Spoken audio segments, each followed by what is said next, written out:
Hello everyone, before this video starts, only about 10% of my viewers are subscribed. I would appreciate if you guys would leave a like and subscribe since your support means the world to me and allows me to make these types of videos. Now let's get into the video. My watch said it was 10 a.m., but it felt like dusk. The pine trees were so numerous and thick that I could barely see the sky. I looked around the dirt road and surrounding forest. There were no pylons, no signs, no washrooms, or anything.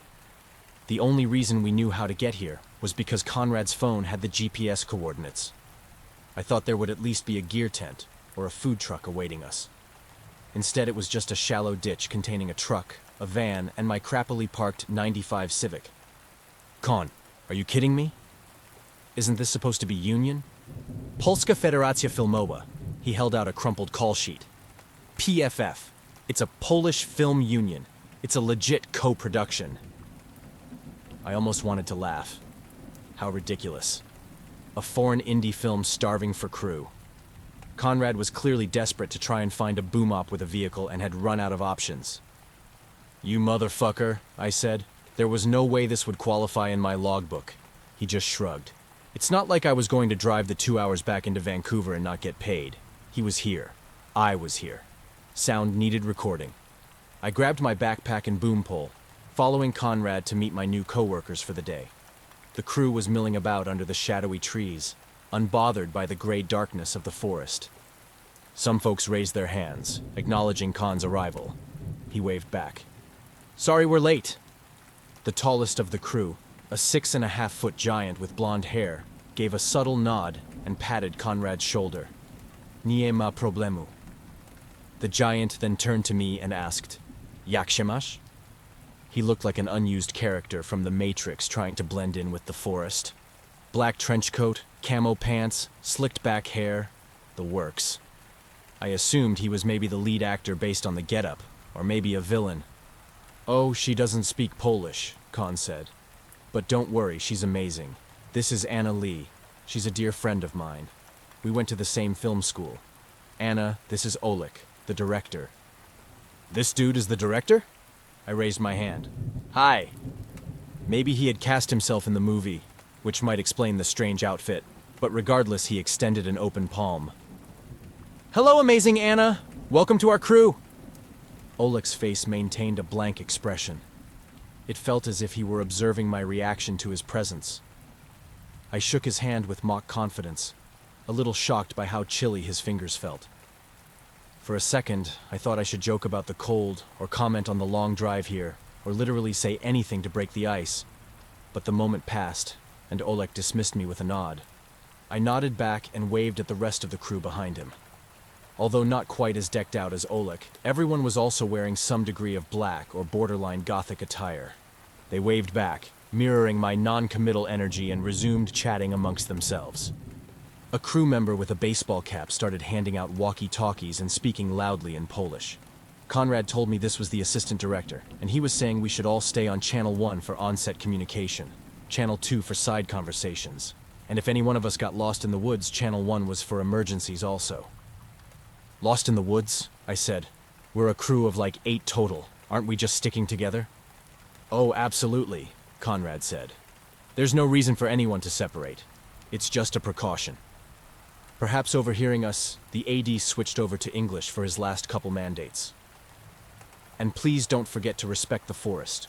We do not want to upset the nature or have any park ranger come interrupt us. We want to avoid this. And most importantly of all, please give lots of room to the mourner for the scene. She needs lots of space. I turned to Conrad, lowered my voice. Mourner? Oh, I think he meant performer. Conrad pointed to a girl in a gray dress, sitting on a log. Behind her was what I assumed to be the makeup artist adding hairpins to her braids. Polina is our actor for the scene. We trudged along, single file through the bush. There was tall grass everywhere, the kind you can barely lift your foot over, and not to mention brambly vines to make it more fun. The further we went, the more I started wondering how the assistant director up front knew where he was leading us. Was he following a compass, or just winging it? Conrad was making small talk in Polish with the makeup artist ahead of him, discussing the schedule or perhaps the previous day. I knew they had been shooting for 3 days already, and had about 12 more to go, which is relatively normal for a single-location horror movie. What wasn't normal was wading this deep into uncharted parts of a forest, with no path, no signage, and no clear way back. I was worried that no one in the outside world would know where we were. If something bad were to happen, like a mudslide or deluge or something, it would be really difficult to try and get any sort of help. Did someone bring flare guns? Did anybody bring bear mace? I didn't want to be the baby who came to complain, but I had to voice my concerns somehow. So I waited until Conrad had finally finished his conversation, then casually whisper spoke. Hey Con, so did they get a permit for this place? Is there some record of us being here? Conrad laughed. Anna, come on, we're just going to a meadow. I know, but I'm worried about safety. Like, does someone have first aid? The camera team has a first aid kit, yes. He pointed behind us, at the 2 men lifting a massive gear case. They're also carrying our lunch, including a lentil sandwich just for you. I told them you were vegan.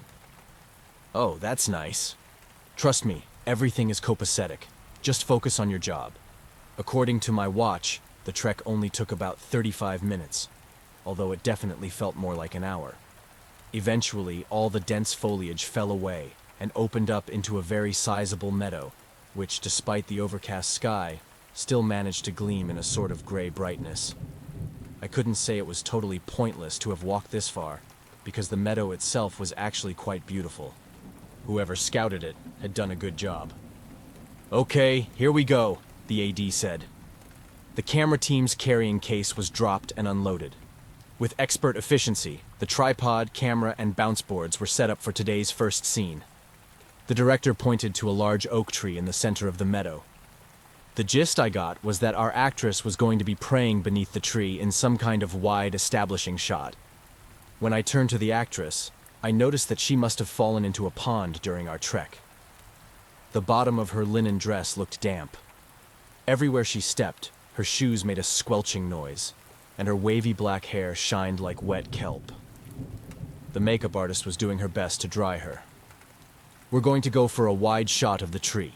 Conrad translated the AD's latest update. He pulled me over to the picture monitor. There will be dialogue, a chanting and a groaning from the actor. I'd be groaning too if I had fallen into a pond. From my backpack, I pulled out a case of portable lavalier mics, which were perfect for the occasion.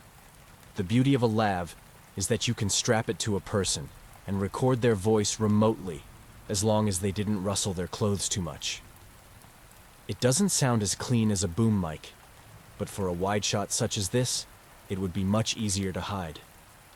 As I went up to the actress, I considered whether I should pin the lav to her bra or some hidden fold on her dress. But before I could even introduce myself, the director appeared with crossed arms. My path was blocked. Don't touch actor. Give her space. Oh, but I was gonna mic her up? Oleg stared down with gray, disinterested eyes, looking past the tiny microphone I was holding. Something told me this wasn't about audio. He just didn't want me touching Polina. I was going to suggest recording her voice afterwards as an alternative, so it could be added in post. But then Oleg's finger unfurled, pointed at me, and then pointed at the boom pole resting on a tree stump. But that won't work, I said. The boom couldn't get close enough without appearing on camera. Make it work. His eyes peered into mine, and suddenly I felt a spike of fear. The trench coat seemed more menacing than before. It was a statement. Don't cross me. Incredulous and a little uneasy, I went over to Conrad, who was setting up his mixing station. I explained what the director was asking. Oh, I see. Conrad tapped his chin and eyed Polina with a knowing look. Yes, that makes sense. What makes sense? Well, Polina is a very sensitive performer. Strapping a mic to her might interfere with her process.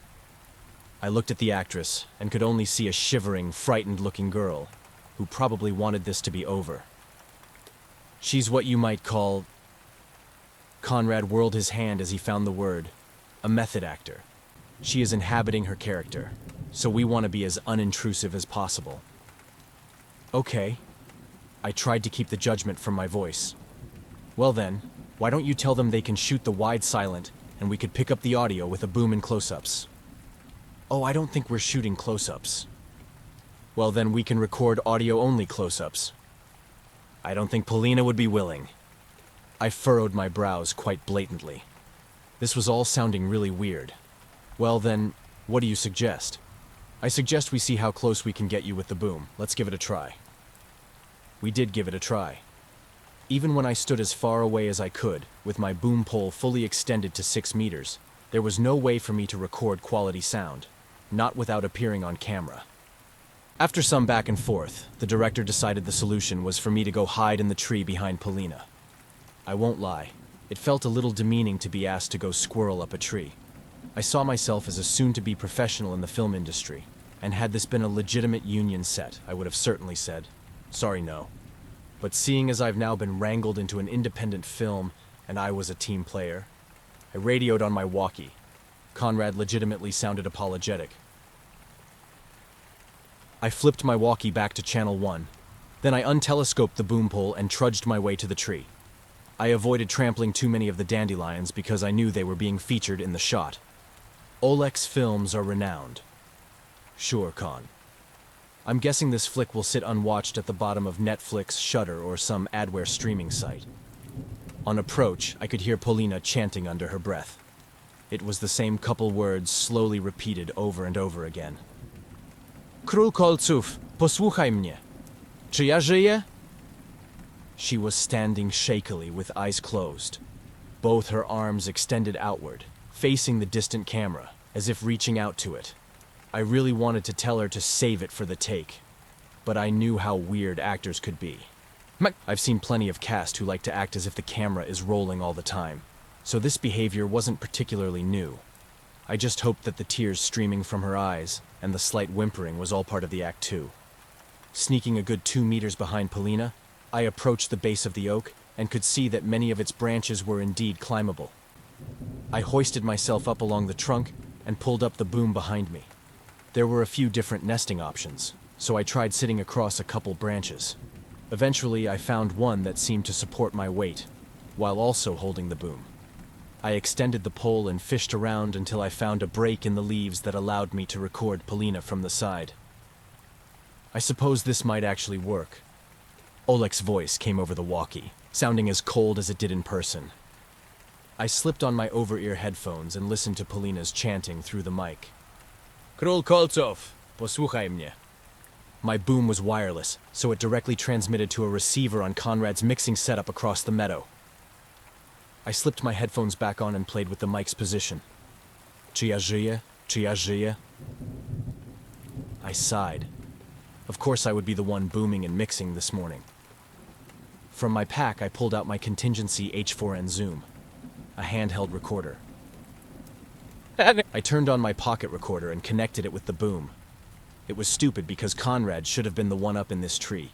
He's the main sound guy. I'm just the decal. The script had never even been sent to me. The frustration was tensing its way across my shoulders, but I exhaled it away.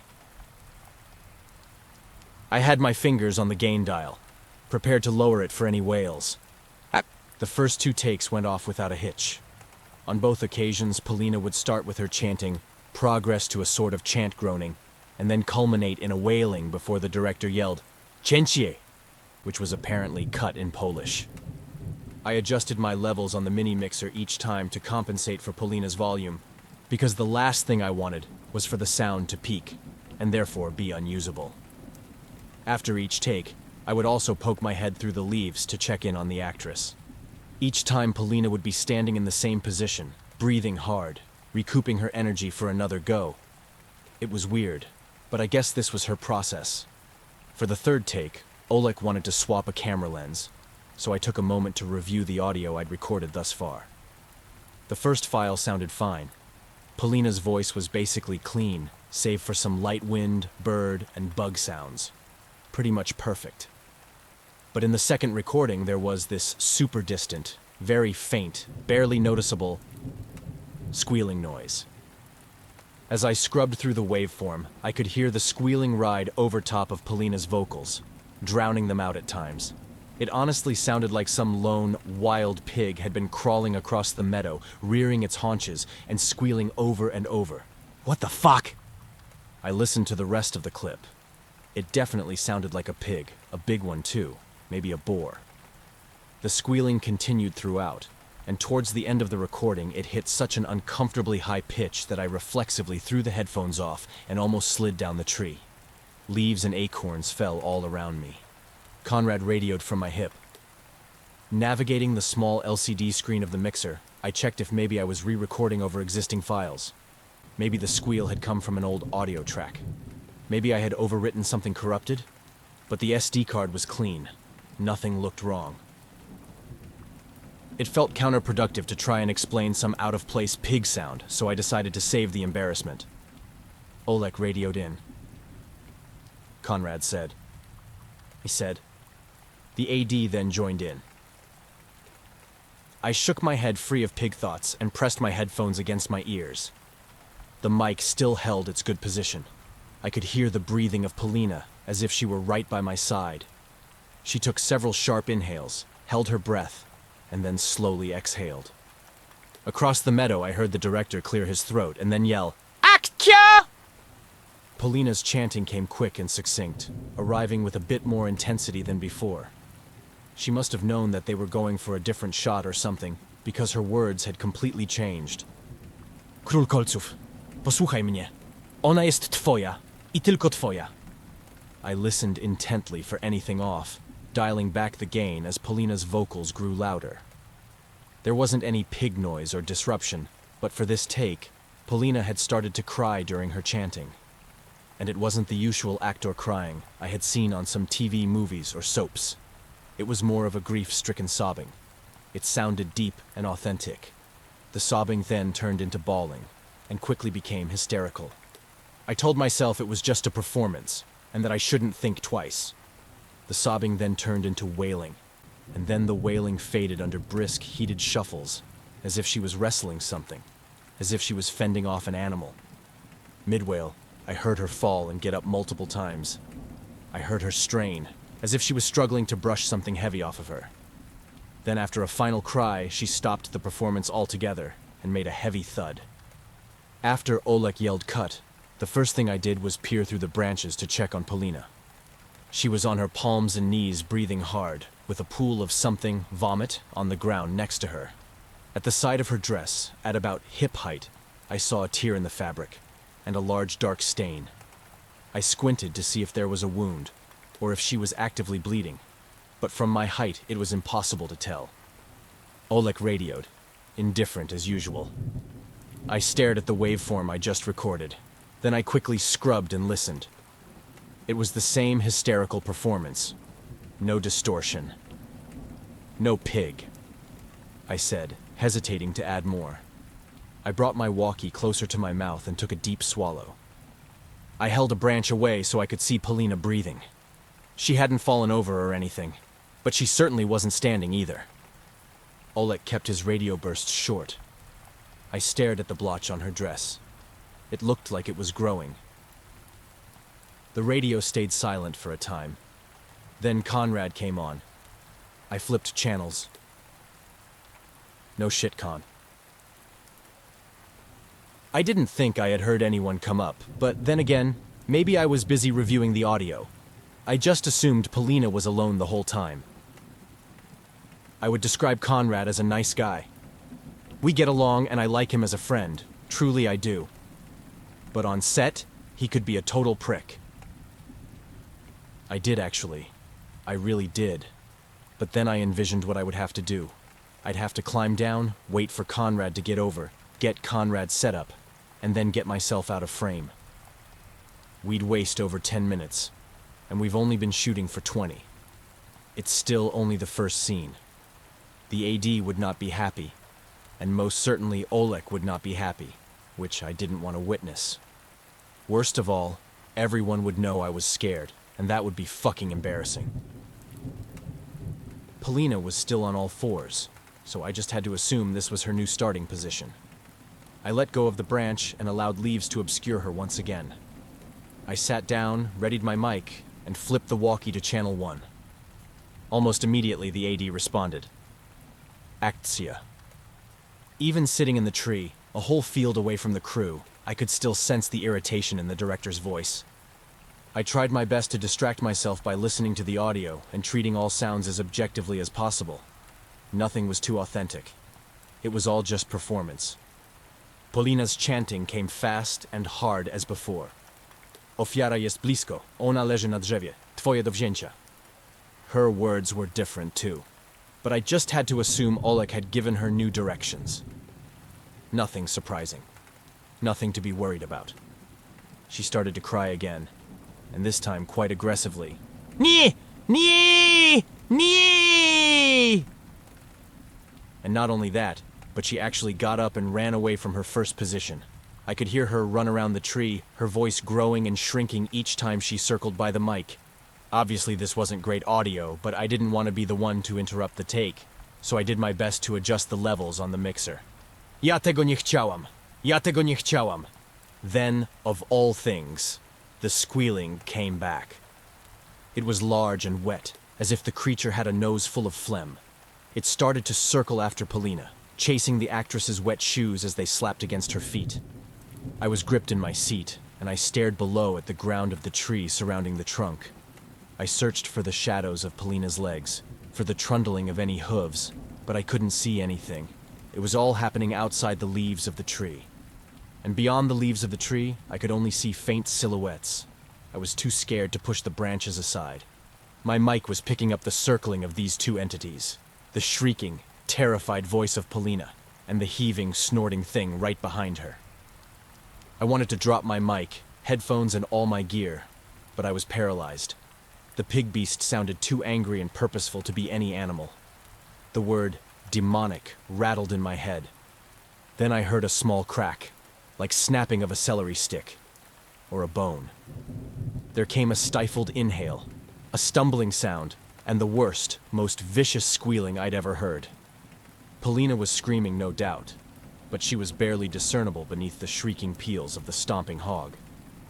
It sounded like 100 bats were coalescing to form one ungodly screech after another. Over and over again. Tearing sounds, ripping sounds, biting, crunching. Eventually, the only thing that proved capable of pausing the squeals was the amount of chewing the monster had to do. Burping and scraping came next, and a disgusting number of slurps. Somehow this thing had known to park itself perfectly beneath the microphone as it ate. The feasting was being recorded with utmost clarity. I looked at my pocket mixer. This had been going on for over 4 minutes now, and no one had said anything. The radio stayed completely silent. I watched and waited as the pig grew quieter as well. Chewing turned to gnawing. Gnawing turned to licking. And in time, the licking grew so faint, it felt like it had blown into the wind. I listened for anything more, for a final snort or retreating of hooves, but all I heard was the rustling of grass and chirping of birds. Cięcie! I shunted away the arms of leaves and stared at Polina's spot. The rags of her gray dress lay there in a pile, surrounded by trampled grass and signs of struggle. No beast. I leaned forward on the branch for a better look, for any signs of flesh or blood. Then something rammed the tree. Branches and twigs smacked my neck as I fell. The ground arrived hard, punching my tailbone. As fast as I could, I rolled over to standing and looked for any signs of a large animal, squeezing the air back into my lungs. There was nothing by the tree. Nothing in the meadow. The wind snatched at my clothes. My headphones still dangled around my neck, and I heard the faintest of murmurs. With a light touch, I brought up the left earpiece to my ear and listened close. Squealing. Although my microphone had fallen on the ground behind me, somehow it was still picking up that pig sound. Then, there in the distance, I could see it emerging from the crew. A large black shape galloping toward me. I bolted in the opposite direction. I don't know what was behind me, or how close it was, but I had to get away. The oak was not safe. The crew was not safe. Without much thinking, I ran straight for the forest's edge and started to weave between other trees, hoping to lose my pursuer. But the pursuer was fucking fast. And as it chased, I realized I wasn't running away from any sort of forest animal or boar. There were only 2 feet tearing behind me. It was a person. Feeling my heartbeat in my throat, I jumped over some fallen logs and turned back to catch a glimpse. Oh my god. It's Oleg. Holy shit. The director stared back with a soulless leer. He was carrying something long and sharp, and his boots crushed through the forest without effort. He had chased like this before. I wasn't the first. I screamed and kept running, deeper into the forest now, not really knowing where to go. He was faster than me and would catch up in moments unless I could find some obstacle between us. Why is he chasing me? Pond water splashed into my face as I reached a wetter area. I prayed for some swamp or bog I could use to slip away. But the ponds were just sparse little islands in a dry forest. But as I sprinted down a slope, I could see the opening to a steep drop. I was nearing the edge of a narrow, rocky ravine, a dried-up river.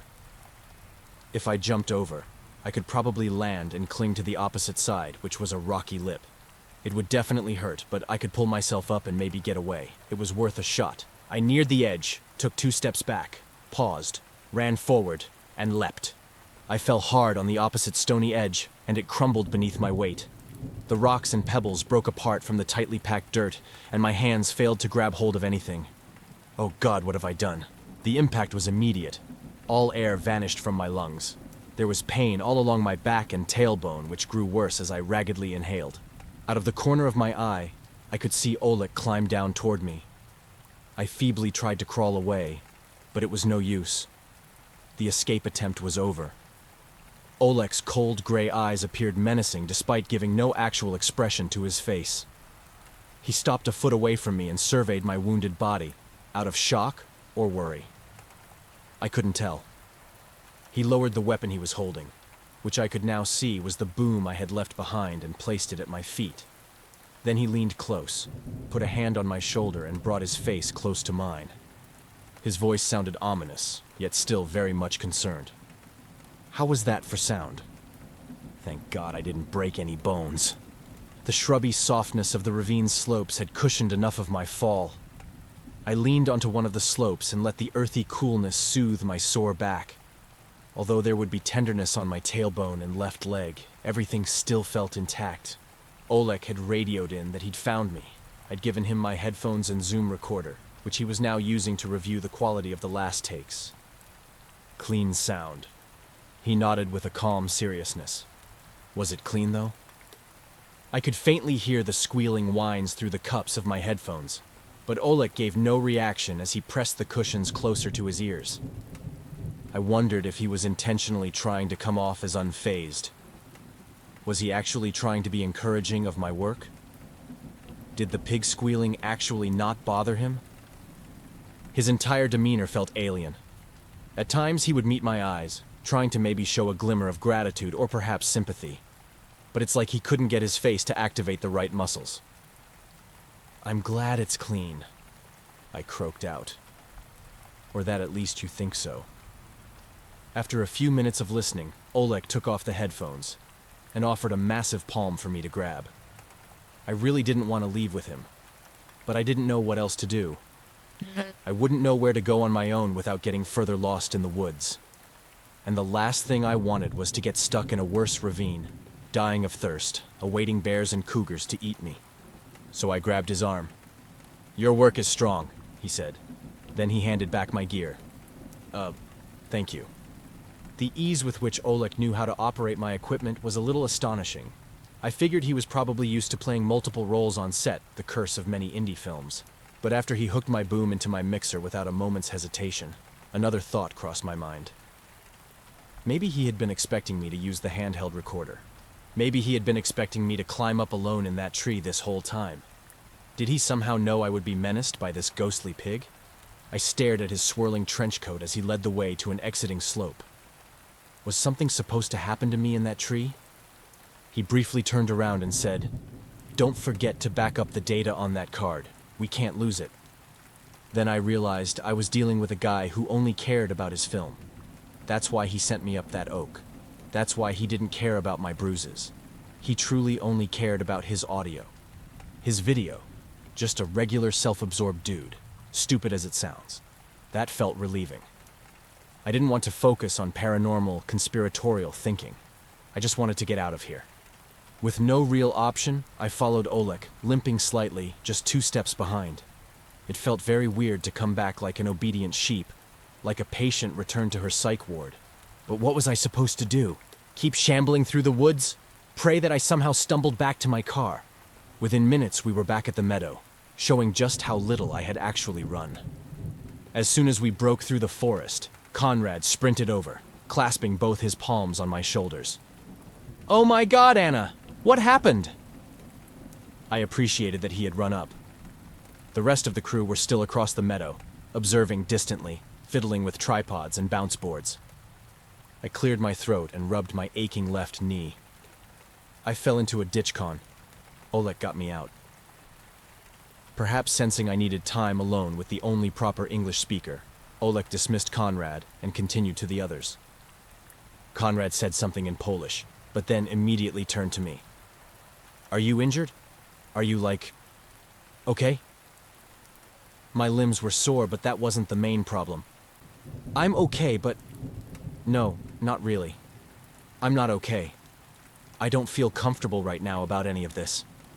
I gestured at the crew, the woods, the gray clouds, and turned to whispering. "I can't be here. Something fucked is going on." "What do you mean?" I didn't really know where to start. I sort of tossed my arms, grasping for the easiest explanation, and so I pointed to the tree. I heard some demonic sounds in my headphones when I was up there. Conrad glanced back at the oak in the meadow's center. And then when I looked down, Polina was gone. Only her shredded clothes were left. Conrad took a pause. "Well, that's because Polina's wrapped. We finished her scene, so she left." "Yes, but," I emphasized the strangeness. "She left so abruptly, I didn't even see her leave." "Well, you were up in the tree, Anna. I don't think you would be able to see her leave." I definitely thought I would have, but I let it go. "Well, the demonic thing I heard, it sounded like an animal. It attacked Polina." "Attacked her?" "Attacked. And then, well, it ate her." "Ate her?" I held onto the sides of my head. My mixer was still dangling from my neck on a lanyard. "Yes, ate her. There was a slurping and crunching of some fucking animal that I recorded on my mixer. It sounded like Polina was being mauled." I placed my headphones on Conrad's head and played the last sound file I recorded. With the volume turned high, I could make out the shrieks quite vividly. Con seemed put off, but kept listening to it. "What? You recorded this? Is the file corrupted or—" "No. Even the director signed off on this. He listened and gave approval." As I said the words, I realized how fucked that was. Oleg had literally listened to this file in the ravine and said, "Clean sound." Conrad looked skeptical. "Are you sure you didn't misunderstand him? I know Oleg's English." "No. I understood him perfectly fine. That's the recording he wanted. It was some kind of boar, and it was attacking Polina." Con held onto the headphones intently and nodded. "Are you sure it's not just some weird artifacting? Is the SD card malfunctioning or—" "The SD card is totally unused." "Right." He handed the headphones back. "I mean, that doesn't mean it can't glitch." I crossed my arms. I've never heard of a new card glitching. "Also, I was with the crew." Con pointed over his shoulder. "We were watching Polina in the tree the whole time. I didn't see any animal, boar, or anything." I pointed at the pile of rags still resting by the tree. "Then what about all the blood on her clothes? How did they get shredded?" "Well, I mean, we're shooting a horror, Anna. That was all makeup and..." "I didn't see any makeup team come over." "That's 'cause you were up in the—" "Don't say I was up in the tree!" I yelled and could feel myself lose a bit of control. Oleg and some of the crew glanced back from across the field. I ignored them. "Con, listen. Something rammed that tree and knocked me down. That's what made me run." He looked at me but said nothing. There was this terrible pig shrieking in my headphones the whole time, and I swear I saw a big black boar run toward me for a second. That's why I ran. Hands raised, Con made eye contact with me and nodded with as much politeness as I had ever seen him muster. "Listen, Anna. I'm not discounting whatever it is that you saw, or heard. I totally respect that. Clearly something scared you. I feel you. No. Con, you're not listening to me. Something fucked is going on. I don't know what it is, but I want nothing to do with it. What do you mean? I mean, I'm not working on this set anymore. There's something wrong. I'm going home. I started marching forward, but Conrad moved in front of me. Wah wah, Anna, hold up. I get it. I would feel the same way. But come on, you can't go home. We still have a couple more shots to get. I handed him the microphone. Then you can record the rest yourself. Go ahead. You mix and boom. If you leave, how am I supposed to get home? They don't have room in their car. Then ride across their laps. Anna, please. Conrad's voice got quiet. I don't want to be embarrassed in front of these guys. They make amazing horror movies, like Polish A24 level shit. My previous boom op fell through. I just need you to at least stick it through the rest of the day. I glanced over at the mobilizing crew. They had packed everything back into carrying cases. They almost looked like a normal film team, like any typical heads of department I'd seen on set of District PD or Untold Stories of the ER. But they were wearing so much black, so much leather, and had so many piercings. Their entire vibe felt off. I agree that there is a creepiness. Conrad lowered his voice further. Oleg is able to cultivate an amazing atmosphere, and I think it's why his films are always so strong. He brings a realness, a sort of raw element that's hard to explain. And obviously that can result in some eerie coincidences on set, for sure. But remember, it is just a movie. This is just a regular forest. We're just here to do a job. It feels like something is legit haunted, I wanted to say, but I held my tongue. Just stay a few more hours. You can stick by me for the rest of the shoot. If something requires weird booming, I'll do it. If there's another tree situation, I'll volunteer. Whatever it takes to make you comfortable. Please. For me. The emotion was genuine, and despite the urgency in his voice, Conrad had let go of my arm to show that he wasn't trying to impede me or something. But I was still annoyed. Furious, in fact, that he had tricked me into working on this janky set with a flippant director. I considered just leaving, just trying to head back towards the parking lot. But the thing was, I didn't know how to navigate back. I actually needed Conrad to help return to the car. I sighed, groaned, and rubbed my left knee. God damn it, Con. Why'd you mix me up in this? I told you I only work big shows now. I know, but... He put his hands in his pockets, looked at the ground. This could become a big deal for me. I told Oleg I would get a sound assistant. I didn't think this would be such an ordeal, please. The rest of the crew had now gathered all their stuff and were walking along the perimeter of the meadow, probably moving to the next location. There was the faint outline of the sun behind the overcast sky. It had risen ever so slightly, brightening the world just a little bit. Oh my God. Fuck. Fine. Fuck you. I pointed directly at Khan's skittish face. But you listen to me. If anything else weird happens, and I mean anything off in the slightest, promise that you won't question me, and that you'll take me straight back to the car. I don't want any second guessing or hesitation, okay? Yes, of course. Conrad held out his arm. I swear on my mother's grave. I stared at his pupils. He looked earnest and eager to maintain eye contact. Then I looked at his open palm.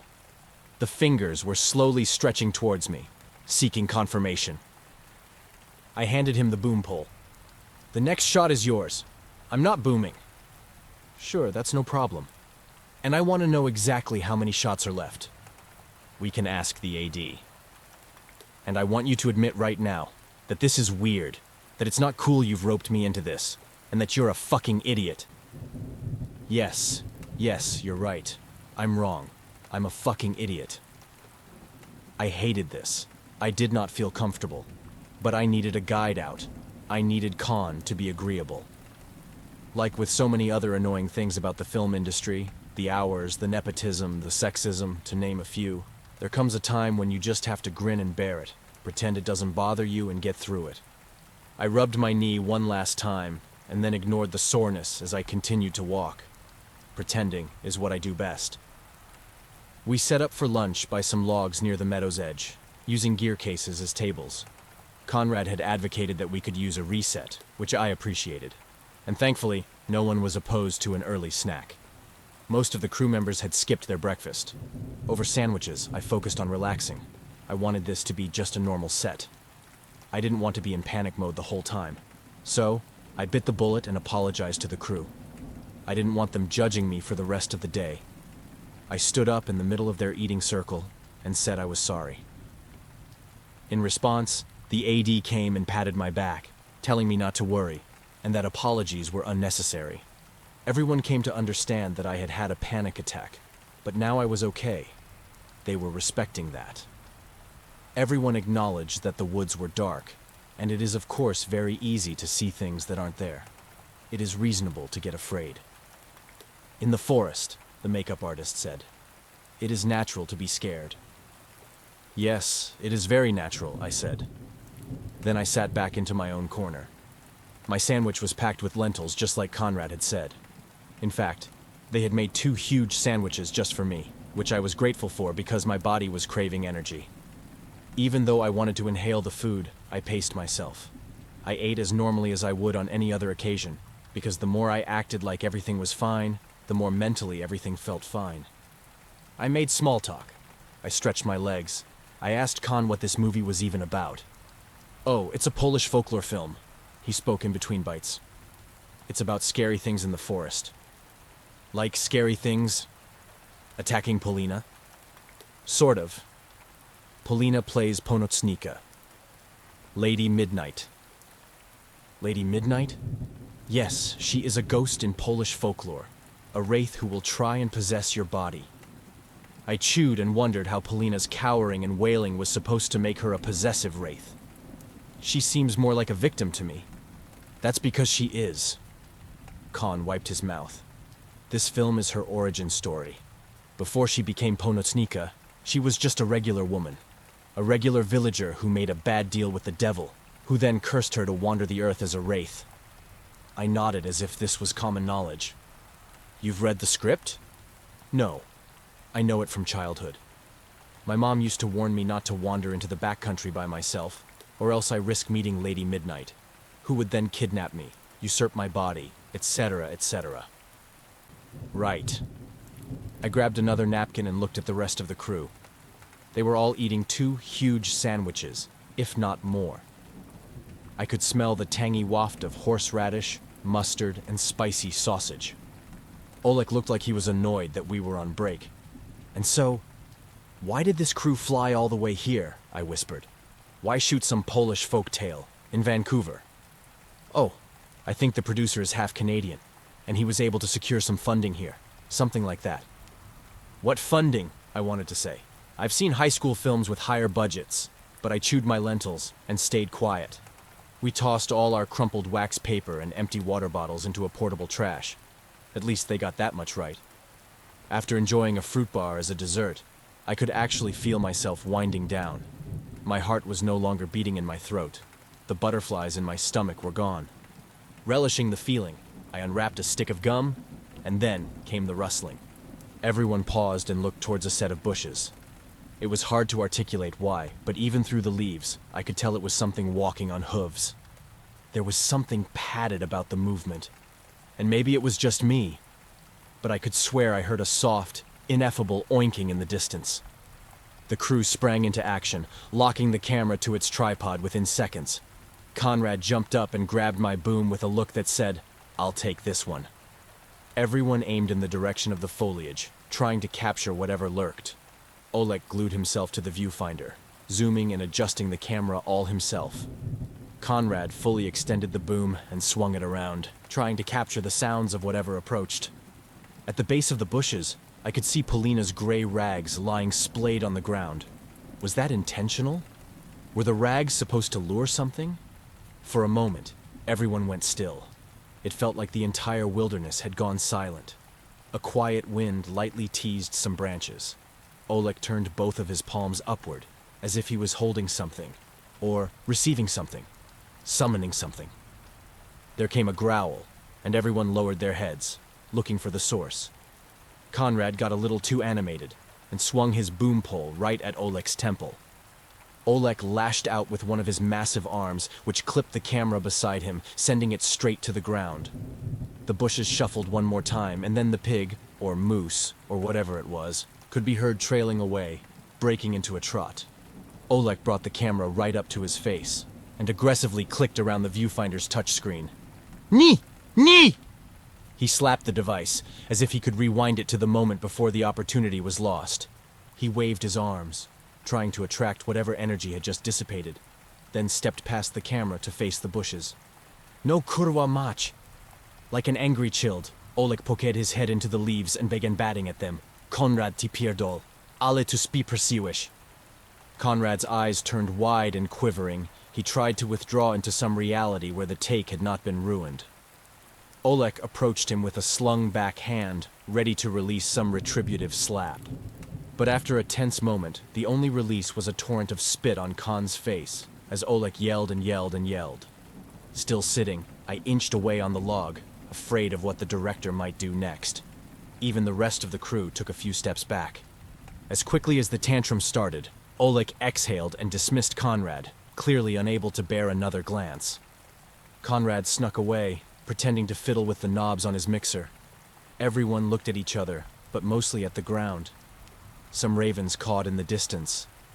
I was very glad it wasn't me who messed up. With the afternoon came a powerful silence. You could hear squirrels scampering up trees and woodpeckers drilling somewhere far, far away. The previously conversational crew, who would swap comments and observations for lively stretches of time, were now replaced by a band of servants who quickly nodded at whatever the director said. I asked Conrad what exactly Oleg had been trying to shoot earlier, and how did everyone know to record the bushes? Khan sighed and said that they were just looking for wilderness B-roll. Oleg had been trying to capture a deer on camera all week. Without wasting time, the AD filled the silence. Our next shots were a series of POVs meant to simulate Polina running through the woods. The director would be handling the camera. Trying to compensate for his screw-up, Khan made sure we were ready first. We fastened a set of wireless mics directly to the camera, which was then mounted inside a rig that resembled a detached steering wheel, a makeshift Steadicam. Rolling back the sleeves of his trench coat, Oleg lifted the steering wheel and strode through the woods by himself, recording a shaky blur of trees, branches, and gloom. The rest of us huddled behind a monitor, watching the resulting footage, whispering only when necessary. The cautious silence was definitely a change in tone, but it didn't bother me. Previously, I had felt like the odd one out. The Canadian fish that had slipped into some foreign Yugoslavic pond. But now it felt like we were all in this together. We were all waiting for this manic director to blow off steam by galloping through the trees. The footage didn't look great, in my opinion. It was a glorified GoPro shot with a bad frame rate. The sound wasn't much better. Khan and I both exchanged wide eyes, listening to Oleg's grunts and groans as he trampled over the forest floor. Polish A24, huh? I whispered in between takes. Maybe not this part, Conrad shrugged, trying to play it off. We'll fix it in post. It took about an hour of Oleg trying to get some fern branches to brush the lens in just the right way, but eventually the plants seemed to oblige. He returned triumphant, lifting the camera above his head, as if it weighed nothing. Then he cleared the blonde strands clinging to the sweaty sides of his face, revealing a wicked smile. Okay, running shot done. Now our final location. Oleg gave the AD a high five, and the spirits of the crew lifted slightly. Even I was starting to feel a sliver of cheer. Final location. Already. Does that mean we're almost done? No more mistakes, Oleg pointed at Conrad, handing the camera away to some crew. Khan said nothing. Of course, getting to our final spot wasn't so easy. The last shot required us to march much deeper into the forest, which reignited all the paranoia I was trying to rid myself of. The pine trees grew taller and darker. The bird calls became deeper and raspier. To ease my mind, I sidled right next to the AD at the front, to watch how he was navigating our misfit convoy. He smiled and showed me a pocket-sized GPS. It had a bright screen depicting a flag icon, which we were nearing labeled Wieja. I asked him what it meant, and he just pointed ahead and said, "Very soon." Despite the manifold branches and shadowy canopy, I could see a thin strip of metal gleam in the trees. In a few minutes, we were approaching some long-abandoned radio tower that sat deep in the wilderness. This was the Wieja. Why was it built so far from civilization? As we climbed up the bramble-filled incline, I could make out a dwelling at its base and realized this must have been some outpost. A weather monitoring station? The trees opened up, and I could see we were in the midst of a relic. A two-floored cabin that had faced the ravages of time and lost. On its left side, the walls were built into the legs of the iron tower, which were now completely covered in vines and guarding a nest of abandoned firewood. The rest of the cabin was log-built, which gave it a pioneer feel, except the whole thing was caked in a bed of moss, like it had sprouted out of the ground. I tried to look in, but the windows were completely boarded up, and also covered in more moss. It had to be the most overgrown thing I'd ever seen. "We think it used to be some kind of forest ranger outpost," Conrad said. "But it has long been abandoned. Pretty sweet location, huh?" When we reached its vicinity, I pressed a finger into the cabin's exterior and felt the moss travel past my knuckles. It was remarkable that something so sturdy was abandoned like this. I would guess up to 4 people could have stayed here, living off camp supplies. How long was it used for? "We must get coverage," Oleg announced, gesturing vaguely at the scenery. "Camera and sound. I want to capture it all." The crew got to work, opening all the carrying cases.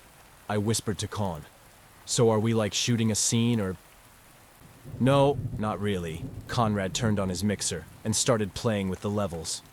"Environmental shots. We're just recording the feel of this place." Recording the feel? It sounded a bit vague, but I shrugged. I wasn't about to question the experimental process of our genius director, unlike the running POVs which were shot rather quickly. Oleg allowed ample time for the cabin's cinematography. The DP alternated lenses and tripod heights until he found the perfect frames that evoked the ominous allure of this place. It felt more like we were making art. Conrad and I circumnavigated the house, calling for silence when we needed it. Our mics picked up the buzzing of local bugs, the faint squeaking of chipmunks, and even a couple of owls which must have prematurely woken up. I didn't know if I wanted to admit it, but it was actually kind of fun. On 99% of sets, you record the same dialogue for hours. You're competing with plane sounds and traffic sirens. You've got bitchy actors, entitled crew, indecisive directors, and rushed schedules that sap all the magic out of filmmaking. But here, in the middle of the woods, me and Conrad just spent 5 minutes recording the rich, textural creak of an ancient cabin door. Oleg was giving Con the dead eye, but our recordings were still fully approved. After an hour of capturing the surroundings, the AD called for a break. The team turned to discussing how to shoot the interior, which was a technical conversation, all in Polish. So I focused on readying our gear. As far as I knew, no one had brought any mobile lighting kits, so I wasn't sure how they actually planned to shoot inside. We would have to spend an hour scouring mulch off glass for any natural light. And I wasn't signing up for that job. As if reading my mind, the AD approached me with an encouraging smile. He was clearly going to ask me to do something stupid. I took my time opening the package of fresh batteries, lined up the negative and positive charges in my mic, twice to be sure. "Hello, Anna. Thank you so much for coming out today." "No problem. Give me a second."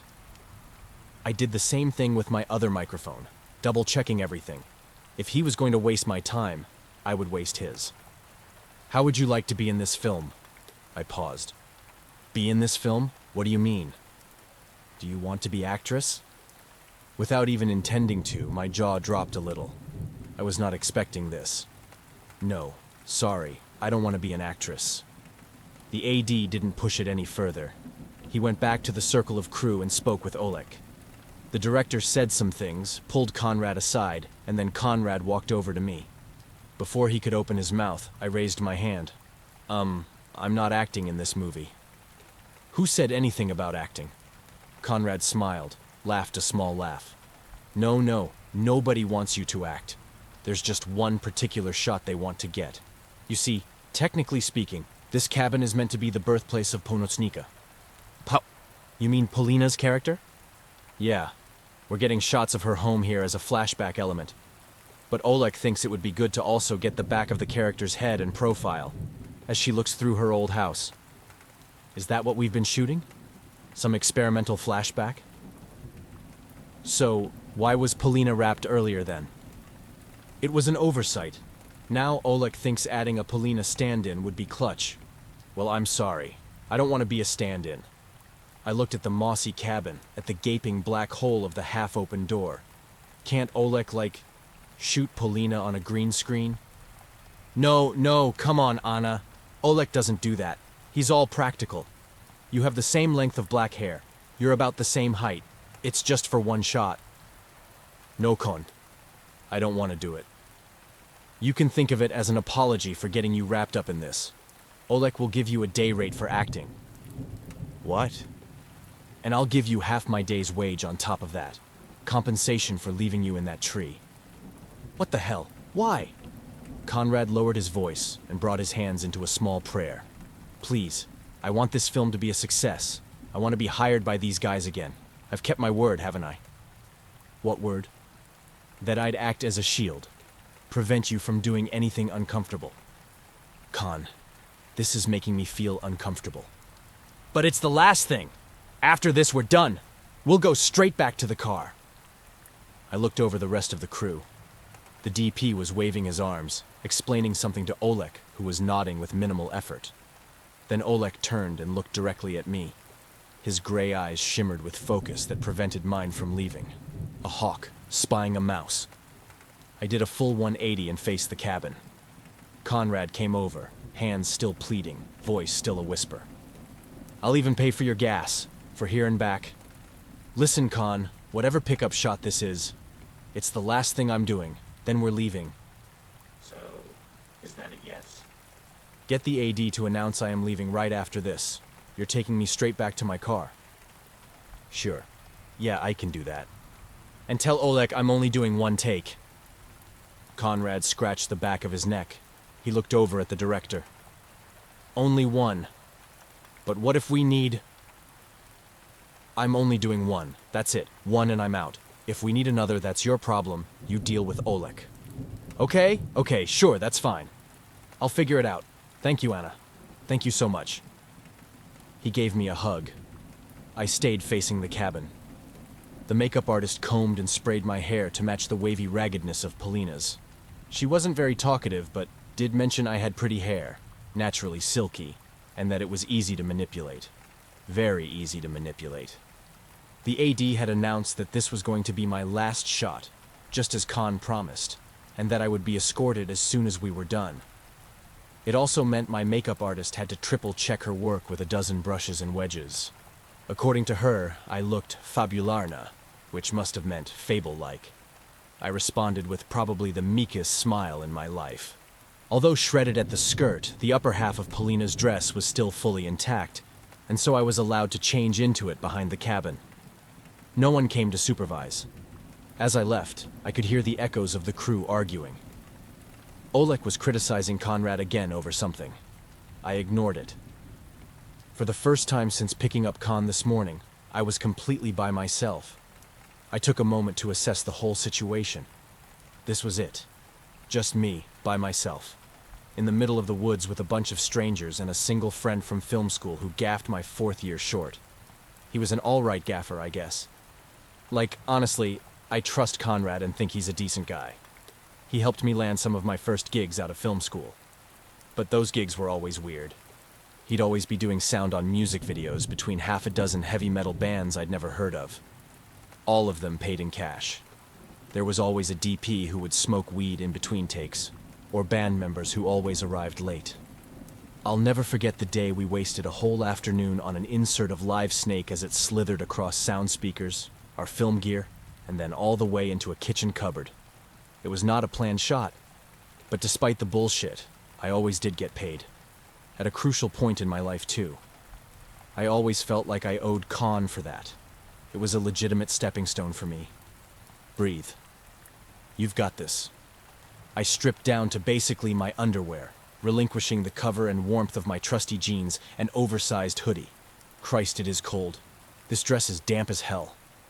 I put my jeans back on. They're only shooting from the waist up anyway. Considering the sudden wind chill, it was something like 2 degrees outside.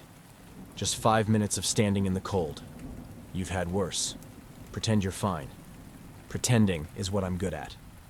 I walked back over, holding a bundle of my previous clothes. The camera was set up, pointing into the open maw of the cabin.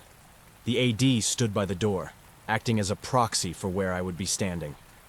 "You're still wearing your pants," he said. "Is that a problem?" I pointed to my waist and raised my finger until it reached my disinterested face. I thought this was a medium. There was some muttering behind the camera. Oleg seemed upset, but Conrad's voice won out. "That's fine. We can make that work, right? It's only one shot." Oleg stepped out from behind the crew, looking unimpressed with the world at large. He waved his hand dismissively at the AD. He clearly didn't care about my pants. Good. All right. So you want me to open this door and stare into the cabin, right? I stood in front of the cabin and gripped the handle. The handle was slimy with moss and very cold from the sudden windiness around us. The hinges on the door itself were remarkably intact, so despite some creaky resistance, I managed to push it shut without much hassle. Then, flexing my arm a little, I pulled and opened the door again, pretending to look inside and recognize my beloved old home. My beloved, completely pitch black, old home. Like this? Does that work? I will give them this one take, and I will do it well, so everything is firmly over and done with. The wind was causing my hair to whip back and forth. I calmly adjusted it back in place. Any changes, or can we just slate this already? The camera raised slightly, and Conrad found a new spot for his boom over my head. "Another rehearsal," Oleg said. "Go again." I carefully returned the door to its closed position, and then went back to my starting mark on the ground. I should have told Conrad. Max 2 rehearsals. For all I knew, Oleg was going to get me to rehearse this over and over, and secretly record a dozen takes. It was the oldest trick in the book. Whatever. Give him the rehearsals. Again, I flexed my right arm, lifted the handle, and pulled with that slight trepidation I've seen all actors do as they enter any place of plot significance. Ooh, what could be inside? Oh my gosh, it looks like the actor's realizing something. I stiffened my shoulder, and then craned my neck inside. And then I did in fact realize something. Why is the wind so strong? It felt like a geyser of air was slowly blowing harder and harder. I turned around to adjust, to brace myself against the door, when suddenly a blast of air thrust me forward. My hands barely broke my fall. Before I could make a sound, before I could even look up, slam. The door had sealed me inside. All light had vanished. I quickly got up, ignoring the pain in my arms, and yelled toward the door. "Hey! Hello! Hello!" The wind howled against the cabin. I moved forward and found the door by the handle. I tried to push, but it felt like there was a wall on the other side. I couldn't even budge it a little. "Hello? Can you open up? Hello?" I pushed with my arm, my foot, and my back. Then I banged my fists right above the handle. God damn it, can they not hear me? Why is the door jammed? I took deep breaths, my paranoia spilled out. Butterflies tickled my stomach and flew into my head. My heart bounced between my lungs. I pivoted on the ancient wooden floor, feeling dirt twist beneath my sneakers. Don't panic. There's just a gale outside. They must all be disoriented. Although it had no bars, my phone still made a decent flashlight. I lit up a floor covered with twigs and dirt. There was a cot on the far side, next to some broken shelves and a cluttered table. A couple plastic coolers lay all over the floor. I looked around for another door on the opposite side of the cabin. Please tell me I overlooked one. There's gotta be one there. Of course there was none. Then I discovered a ladder which led up to the tiny attic floor. If I was really desperate, I could maybe break through one of the upper windows and cry for help or something. But before I could plan my route, the door swung open again. It clipped my already sore leg. Down on the floor, I reached out to the sudden blast of outdoor light. A large shape was tossed onto me, pinning me to the ground. Judging by the smell of the deodorant, it was Khan. "Hey, hold the door!" I shouted. But the sliver of light vanished faster than I could get up. What the hell? I tossed Conrad off of me, confused and angry at what was going on. I grabbed my phone light off the floor. "Khan, is that you?" It was, but he didn't look to be moving. He was still wearing his large Sennheiser headphones, and he was awkwardly cradling a boom between his arms. I rolled him over onto his back, and that's when I saw it. A tear at his throat. A large, bloody rip of missing flesh. It was soaked in red. Fuck. What the fuck? What in God's name is happening? I jumped away and ran to the opposite wall. I couldn't control my screams. It was like my lungs and vocal cords were on autopilot. Fear paralyzed me against the cabin. I couldn't move anything beside my eyes, which I shut. I didn't dare look back at what I just saw. 2 minutes of hyperventilating brought no relief, however, so I stumbled my way into the corner of the cabin filled with countertops, an area that must have been used as a sort of kitchen, and sank to the floor where I hid behind a cabinet door. I brought my phone light and peeked it out at the body. It was him. Oh my God. It was Conrad, laying in a tangled mess, not moving, not breathing, completely lifeless. I sat there listening to the silence, trying to gather my thoughts and make sense of this. What on earth is happening? As if in response, the walkie on Conrad's hip blared with static. It caused me to jump and hit my head on a cabinet's edge above. The noise of the wind outside exploded out the tiny speaker. It was surging wildly, and in the background of the fuzzy storm I could hear voices chanting something. Several of them. It was the film crew outside. They were reciting something on repeat. Their voices were low, measured, and although I couldn't make out any of the Polish phrases, there was one word I did recognize: my name.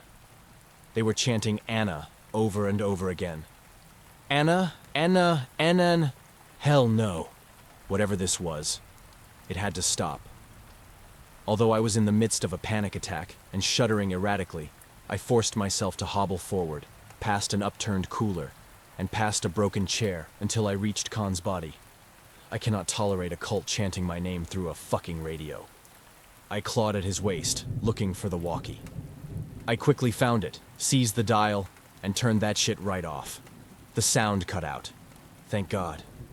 All I could hear was the faint wailing of wind outside the cabin, and some minuscule, tinny sound coming from the headphones on Conrad's head. Wait, what?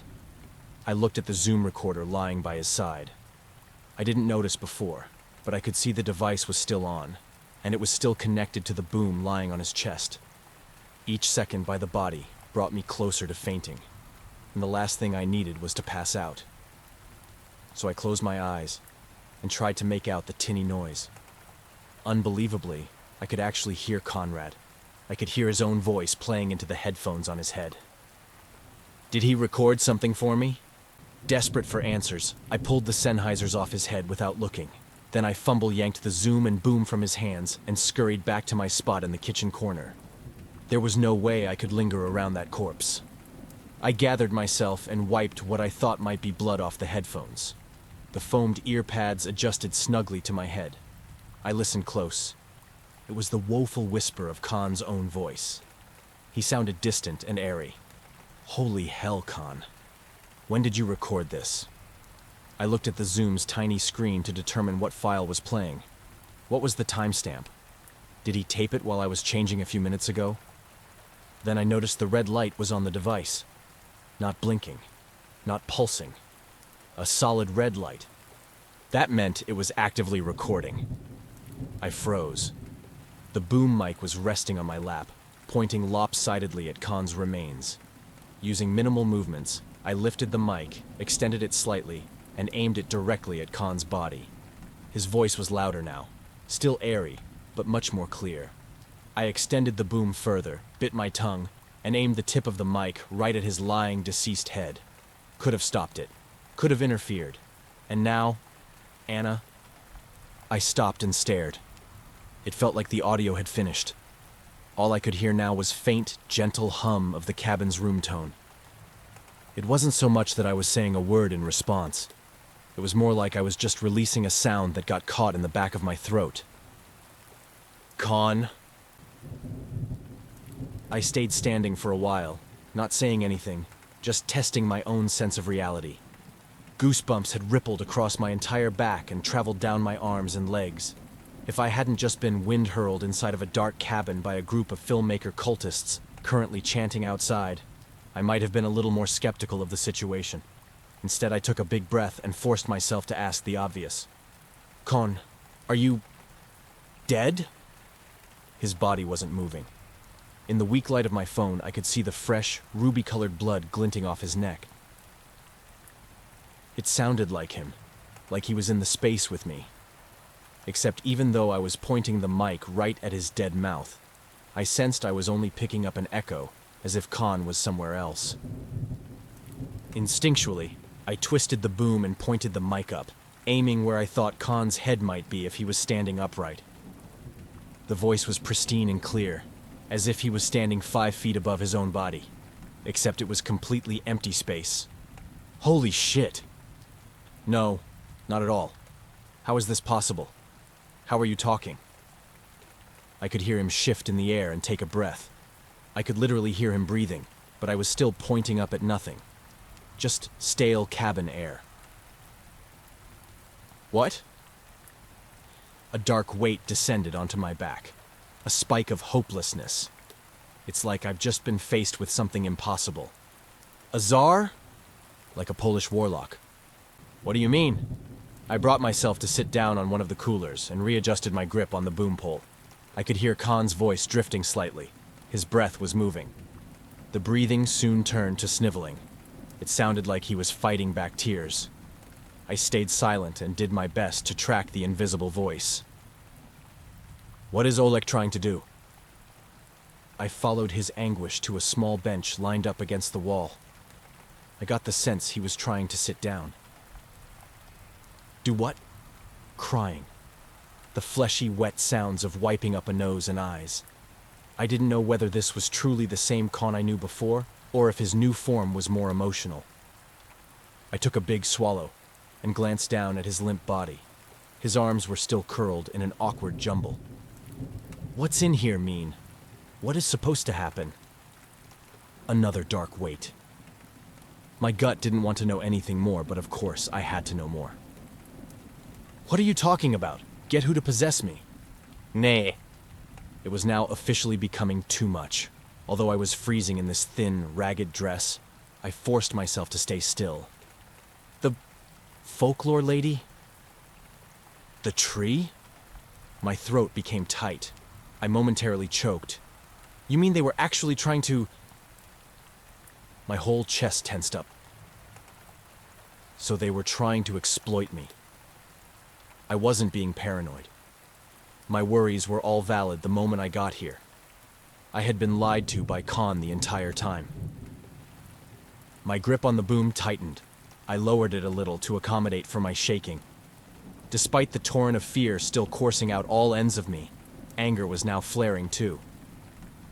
I glanced again at Conrad's body, at his curled hands, at the limp uselessness of them. This was a person who was now truly, irrevocably gone from the world. Did someone dead deserve anger? My mic picked up Con's exhale. He let out a laugh. He laughed again, clapping ghostly hands together somewhere. It became clear to me that whatever Conrad had become, it was something far more untethered. His voice started drifting further away. I tracked the voice again, from more of a distance this time. I felt like I could lose Conrad. For a second time, I could lose him to some kind of unknown madness. Like every moment away from life was making him more erratic. The laughter transitioned back to sobbing. It felt imperative to ask him more questions, to distract him, to ground him, as much for his sake as my own. Why? Why did they kill you? His voice hovered back over his corpse. Even though it looked like there was no one in this cabin but me, I could feel his presence there. I could feel his eyes on me. The sobbing returned, stronger now than at any other point. I lowered my mic, following where I thought his spectral head must be. He was only a foot above his corpse, which meant he was now stewing over his own dead body. I tried not to look at it. Good, okay? Something actionable. So, how do I get out of this? I pointed at the entrance where we were both tossed in from. Do I just need to push past the wind blocking that door? What do you mean? A spell? I stood up shakily and gestured at the ladder in the corner. What if I climbed up to the second floor? broke through one of the windows or... You will not be able to. My breathing grew shallower. I stared defeatedly at the spot where Khan was talking from. Then I stared beyond him at the far wall, where I could still faintly hear the wind blowing against the boarded-up windows. And then I imagined the crew beyond that, chanting some godless invocations designed to end my life. So how exactly is this wraith supposed to reach me? There was a nasally exhale right above the corpse's waist. My feet froze. I aimed my light in every corner of the room, looking for the wraith. And how close is she? I ran over and tried pulling at the boarded windows, but it was true. They were immovable. There was something unnatural holding them in place. Then I tried my hand at breaking through a tiny circular window above the small bed. Impenetrable. Why does this even have to happen? Why can't they let me go? But why? More takes? I couldn't believe what I was hearing. That couldn't have been right. That's what this is all about? Finishing this dumb movie? It was so stupid it was outrageous. What the fuck? Is this a joke? Does Oleg think killing people is going to make him the next Spielberg? Khan said nothing. I refuse to be a part of this. He doesn't have my permission. I never signed any contract. Khan laughed again. I wish it was that easy. But now that you mention it, there might be something we can do. What? His voice drifted, circling around his remains. Without even seeing him, I knew he was gesturing at me. At my dress. I touched the linen on the neck seam. I held onto the neckline, unmoving. Take it off? Not a guarantee. I played with removing my arm through one of the sleeves. Was Conrad actually serious about this? Or was he just... I'm not trying to watch you strip. I don't care. I'm literally dead. I'm trying to save your life. The wind outside rattled the house. The wood on the door groaned. Was that her getting closer? Okay, fine. I grabbed the bottom of the skirt and lifted it over my head. The chill was fierce. I crossed my arms tight. I threw the dress into a corner of the cabin and distanced myself. What? Khan's former body wore an insulated work jacket with fleece hood. It looked warm, but there was no way I was going to lean over and disrobe his corpse. I felt like smacking him with the boom. So what then? After I put your jacket on, I'm supposed to squeeze myself into a cooler. Play hide and seek? I hugged myself tighter, wrapping my arms around the boom. Why wasn't there some old tablecloth or blanket in this stupid cabin? Did all the cloth decompose? Sorry, Khan. I don't want to touch your dead body. No offense. So I did. I tried hiding in a couple of the coolers strewn about, but they were all too tight to squeeze into. I tried going into the attic upstairs, but the second I put my foot on the ladder, it collapsed. The wood was completely black with mold. Eventually, the best spot, or only viable one, was inside one of the cabinets in the northern corner. I could fit inside, but it was cold. So cold. Each passing minute, it felt like the air grew more icy. Khan said it was likely to do with the wraith approaching.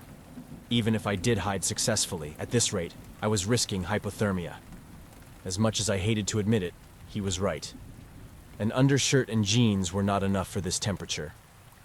I set the phone light and boom on a nearby cooler and slinked over to the body, carefully keeping the gore out of sight. I grabbed beneath the body's armpits and heaved it into a sitting position.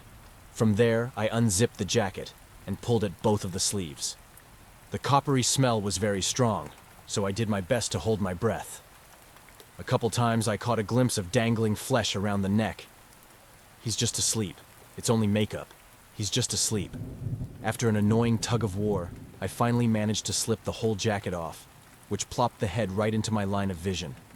I stared right through the neck hole at an exposed brown tube that must have been a shredded esophagus or trachea. Nausea struck. My vision blurred. Clunk, clunk, clunk. I woke up in a daze. My phone light was still up, illuminating a gust of leaves swirling around the darkness. There was a chair in the corner of the cabin, rocking on its own. banging against a wall.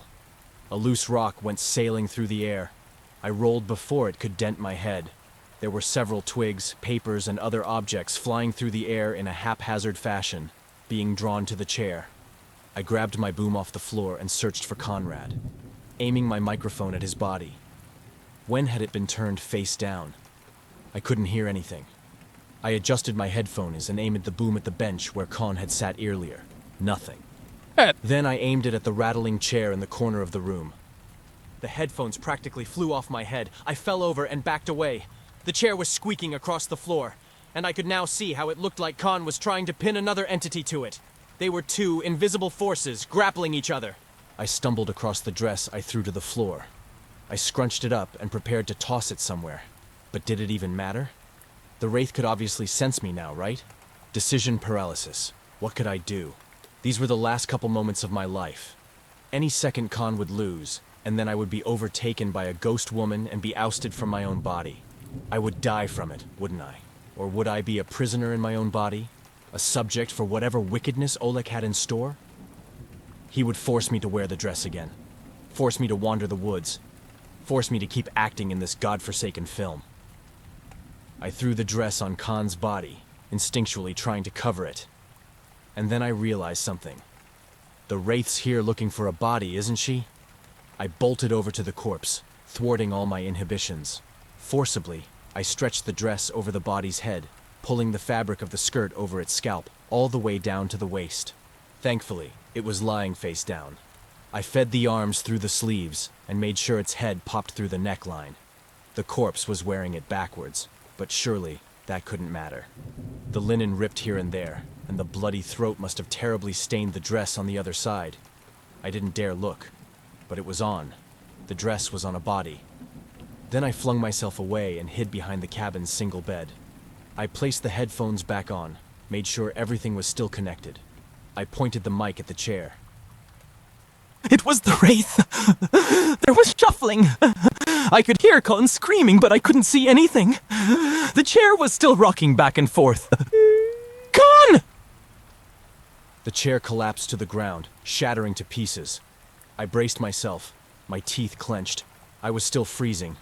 Con's old body spasmed across the floor, rolling and scraping. 1 second its hips lifted, then its arms. There was an awful squelching. A sucking sound erupted from the throat. I turned away, gripped the cot, and stared at the cabin wall. She chose the body, not you. She chose the body, not you. You're going to be okay. My mic was still aimed at the clamor. I was hoping to hear something from Con, but I was no longer picking up any voice. Not Con's, not hers, not anyone's. Just the thumping of a reanimating cadaver. It sounded like bones were breaking, like flesh was twisting. Eventually, the violence died down, turning into slow, soft movements. With immense hesitation, I lifted my gaze away from the wall and looked back. The figure was standing, observing me. Ragged hair obscured her entire face. She had taken control of Con's body, which no longer looked like Con's body at all. The hips had narrowed. The ribs had tightened. The skin was pale and pristine, no sign of blood anywhere. She had somehow compressed and reconstructed herself. Even the dress looked repaired. I stood up, held out both my hands. I wanted her to know that I meant no harm. I only wanted to leave. The silence was horrible. We were standing in a vacuum of sound. All the wind outside had stopped. Using thin, white fingers, she began to brush her tangle of hair. Not very precisely, and not very purposefully. It was just something she settled on doing. My heartbeat was in my head. I slid off my headphones and laid down the equipment. I waited to see what she would do, but she only brushed her hair. Lady Midnight's eyes were shrunken and sad. She didn't seem to care that I was here. Are you okay? I don't know why I said it. I don't know what I expected her to say. She simply looked at me with sorrow. Something was troubling her beyond conventional understanding. Then the door opened, blinding both of us. I peered at the light through my fingers. There came a cacophony of Polish voices. At first they sounded concerned, inquisitive, but as they drew closer, I could sense relief. Celebration. The AD was the first person I recognized. He beelined straight behind the woman, who now, lit by daylight for all intents and purposes, looked exactly like Polina. "Mommy Joe! Mommy yo!" he said. Coming in after him was the DP, wearing a necklace of bones. He brought out a flashlight and scanned the room, finding me immediately. "Jack to leave." Some more crew filed in, then quickly filed out. Polina was led out without resistance, keeping her eyes on the ground. Eventually it was just me standing by the old bed. I still hadn't moved. It's like I had been hollowed out by the experience. I was in shock. Was it safe to leave? It was all happening so fast. After they all left, time stood still. I stood still, unmoving. I listened to the voices outside, praying for them to fade. The coast had to be absolutely clear before I would consider leaving, because even if I tried to, they would just grab me. Wouldn't they? I didn't dare risk it. The cold was relentless. I was now past the point of shivering, and I knew that meant I was in serious trouble. But I didn't care. I didn't want to be caught again. I would rather stand here alone in this cabin, by this bed, looking at that open door, and waiting until all the voices went away. I would wait for as long as I had to. I would wait until I was absolutely sure. Then a figure ducked beneath the door's frame. They were wearing a black trench coat. "It's Oleg." I grabbed firm hold of the bed I was leaning against and held my breath. He inspected the cabin with a fake, bemused sort of interest, smilling the whole time. His hands grazed Khan's old blood stain the floor, bringing up a tiny amount and rubbing it between thumb and forefinger. He knew I was in the room, but it was like he was looking everywhere except at me. Glancing instead at the broken chair and upturned coolers. He must know I'm here, right? Is he messing with me? And of course he was, because the next moment his glowing gray eyes turned right to mine, and he took a few steps forward. "Well, aren't you clever, amazing Anna? Amazing and clever, huh?" I didn't react. I didn't know how to react. I didn't know what he could do. His toes bumped against my boom pole on the floor. He bent down and brushed the dirt off my sound gear, then picked it all up. "I'm glad you made better use of Conrad than we could. He was shit at his job." The sound equipment was handed to me in a bundle. I held it like a statue. What was I supposed to do? "No." He circled back to the bloodstain on the floor and picked up Conrad's jacket. He gave it a shake and brushed it off. "Outside, we now have opportunity for best shot. Greatest shot of all time, actually." He approached me again with the calmest air in the world, as if nothing was remotely amiss, as if we had just spent the last couple hours shooting a fun reality show or kids' movie. The jacket was draped around my shoulders. "You are wrapped just like my AD said. You will be taken back to your car." His palm pushed against the middle of my back. I slowly marched forward. "But before you go, you should stay and watch this shot. It is something beautiful, something bestial. It has never been caught on film." Whether I wanted to or not, my legs were now moving on their own. I approached the doorway of the cabin. It would be a great honor to have another member for this moment, another witness, and it would be a great favor, for me, to have a recording operator as well. He stopped me right before I left the cabin, snagged the headphones from my hands, and plonked them onto my head. "What do you think, amazing Anna? Would you like to do sound? One last time?" I marched outside into the overcast dusk. There was a small fire to my right, burning strong. Around the fire was the whole crew, sitting in a very wide circle. They were sitting on their knees in strange postures, praying. I found Polina standing by the fire, looking at me with those same sad eyes as before. She knew something I didn't, and she wished she could explain it. There was something happening here that I didn't want to know about. Something worse than murder, worse than any crime possible by mortal hands. Something unholy was about to be thrust upon this small slice of forest, and Oleg wanted it recorded. I started shivering again, but I managed to turn on the Zoom recorder, as if I had any other choice. I turned back to Oleg and meekly lifted my boom. "Great! You really are amazing, you know that?" He pointed right beside one of the crew members. "Let's get you over there." His grin was massive. It's the first time I had ever seen him so happy. The biggest smile of the entire day. I'll get the camera. You will see. This is going to be incredible. Hollywood North. That's what Vancouver has always been known as. The city that never plays itself. I'll never forget in my first semester at film school when someone showed me the YouTube video of every American film shot in Vancouver. There were all the obvious ones. Mission Impossible, X-Men, Star Trek.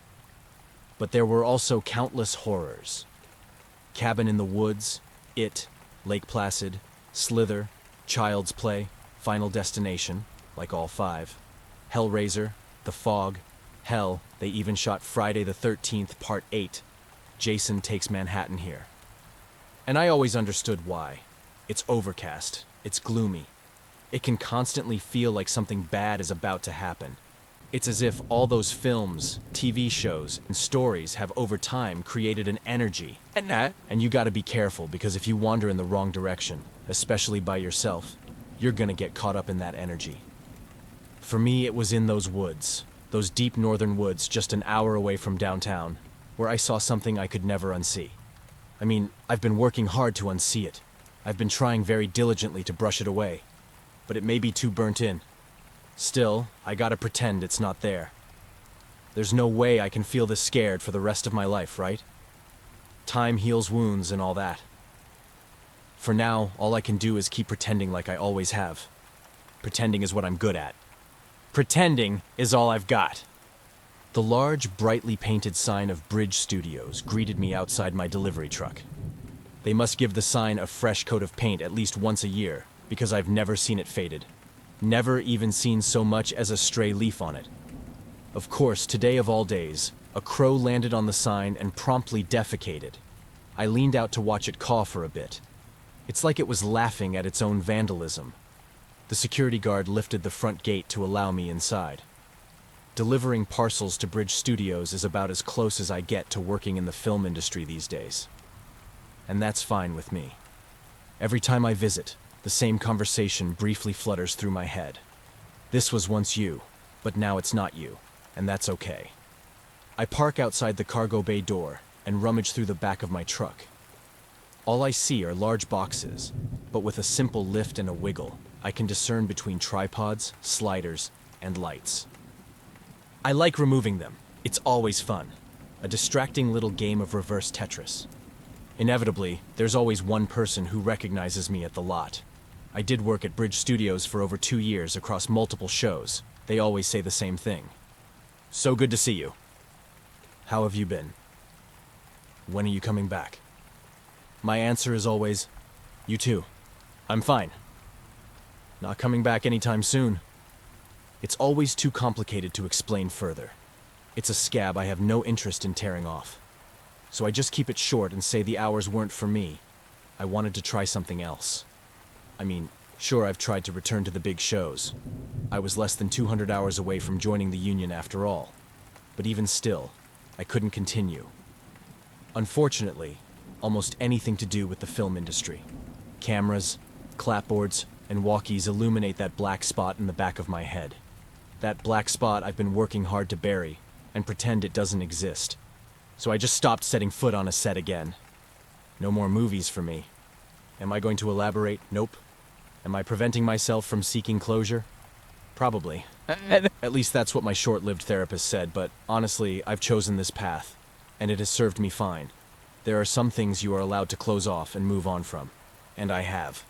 I lifted all the weighty packages off my truck and onto a pallet outside. After ringing the buzzer, someone I didn't recognize came out and gave me the thumbs up. My job here was done. Delivering in an industrial neighborhood is always nice because there's a lot less traffic and plenty of parking. It's the small things that can make a day pleasant. For instance, I've been listening to music podcasts lately, specifically ones that are reviewing the best albums of recent years. I mean, I've always been a music aficionado, an audiophile that maybe should have gone to a music academy instead of film school. But I'm saving up to correct that now. With a single AirPod, I've been able to catch up on the last half-decade I've missed, uncovering a plethora of subgenres I wish I had known about earlier. Pitchfork introduced me to Ho Tales by Jasmine Sullivan, which I've become obsessed with, and I finally had time to properly admire SOS by SZA. which I've listened to every morning for the last month. I take pleasure in honing my taste and listening to everything that's big every year. I want to be totally caught up, or at least as much as I can be. Even now, as I deliver tiny parcels to a slew of companies around a business plaza, I'm grooving to Some 30 by Adele, an album I overlooked in 2021. And with each handful of flyers, I'm keeping my eye out for events. You'd be surprised how much music you can discover via pamphlets. A lot of festivals make surprise announcements in print these days. In my truck, I opened a bright new arts and culture batch and saw promotions for local plays, a church charity event, and the upcoming film festival. I start stuffing them in my many carrier pockets. Adele is belting it into my eardrums, asking the world to take it easy on me. And over this soulful vocal, I become drawn to a yellow brochure. There was something familiar about it. Some assemblage of color was drawing my eye. I held the thing close to my face and became captivated. Rivets went through my feet. There it is, that tree, the oak with its twisting claw-like branches that I would recognize anywhere, is centered in the middle of a tiny picture at the bottom of a trifold brochure. Next to the image, I could see the title, Crew, Dear, Aleksander Gowański, Poland, 2023, 82 Minen. In a stylized retelling of Polish folklore, we follow young Polina as she confronts the unfortunate deal she has made with the devil. Gowański's film is an unrelenting depiction of medieval Poland, drawing clever parallels to... I knocked over the whole stack. No way. I turned my AirPods off. Very carefully, I brought the stack back upright and pulled out a single brochure. It was for the Vancouver International Film Festival, VIFF, which celebrated new films from around the world. The little pamphlet teased a few big-name directors from the US, as well as the expected art house fare from France and others. At the very back was a snippet of crowd-drawing genre films, including a sci-fi film from China, a voodoo drama from Nigeria, and at the very bottom, the horror film I worked on 3 years ago. I considered throwing the pamphlet out. I considered throwing them all out. I could easily find a dumpster. But then I realized I would probably be delivering these for the next 2 weeks. I would be seeing these every day. Whatever this is, it holds no power over me. It's just a photo. Ink on paper. I brought the tiny tree right up to my face. Up close, I could see a tiny figure in the gray dress standing beneath the tree. The thumbnail shot was so small you could barely make it out. But she was there. An icy trickle went down my back. I put the thing down. The picture is meaningless. It has nothing to do with me. It was no different than the Save on Foods flyer I would hand out above it, or the mayoral campaign ad I would sandwich beneath it. And that's just what I did. I created mini stacks with the VIF brochure hidden in the middle. I delivered the flyers face down, keeping them far away from me. Most of the businesses didn't even bother looking at them. They basically treated the whole thing like spam, which in a sense it was. As always, the last place I delivered to was a bakery, La Fleur d'Oranger. In this case, a French pastry place. After receiving mail, the owner offered me some of their delicious, yet unsold, lemon tarts for the evening. I took a small box. When I arrived home, Becca was waiting excitedly. She loved it when I brought baked goodies. Dinner might have been ready, but we quickly enjoyed a pre-dessert treat instead. I might have only moved in last fall, but it feels like Becca and I have lived together our whole lives. We started dating 2 years ago. She was instrumental in helping me navigate out of the rut I was in. Although we met on a film set, and she still actively works as a DP, she's been the one to recommend that I get back into music and helped me chart a better course for my life. I love her very much for it. Each night we shared our favorite 90s TV shows to each other. We both liked going to bed on a light note, and tonight was her turn. She shared one of her favorite episodes of The X-Files, or as she called it, Akte X. Rebecca grew up in Germany. It was an episode about specters haunting a church, which was nothing special in and of itself, but it was full of good jump scares. Funnily enough, it was X-Files that drew Becca to Vancouver in the first place. Yes, they also shot that show here. She was always in love with how many mountains, lakes, and nature the show depicted. Her dream was to maybe work on something similar one day. That's why she transferred to Van for her last 2 years at uni. We snuggled and laughed at some of the cheesy CGI. There's some crossfade effects that make the episode's ghost look more like a shitty VHS recording. It was all very light, and all very fun until I turned the light off in my bed. The episode is what must have seeded my nightmare. I was opening the back of my delivery truck, throwing up the sliding metal door, when a floating version of Polina stared back at me. Before I could react, dark iron chains flew out and locked themselves around my neck, wrists, and ankles. I tried to wrench free, but the chains only took it harder. I got pulled into the back of my truck and tossed to the floor. The metal door came crashing down, and as I looked up through the darkness, I could see Oleg's smiling, pale face. He brought a single finger to his lips. Shh. My own sudden scream woke me up. Thankfully, it didn't disturb Becca. I got myself a glass of water and sat on the couch. You're fine. It's just a dream. You're fine. It's just a dream. I keep telling myself that I've stopped thinking about that day in the woods, that I've removed it from my brain. But of course, it is still there, no matter how hard I try. There was a seemingly endless period where all I did was think about Oleg's film set. I wanted to report him, call the police, the government, Yatsa, anyone. I spent weeks trying to formulate the right words. Tried to assemble the event in a way that would make sense for anyone on the outside. But I couldn't do it. Konrad Bartosz was gone forever, sure. There had been a murder, but did I have any proof? The crew had confiscated my phone before they took me back to my car. I drove home crying that night, in a daze, and I spent the next couple weeks at home recovering, trying to piece together my sanity.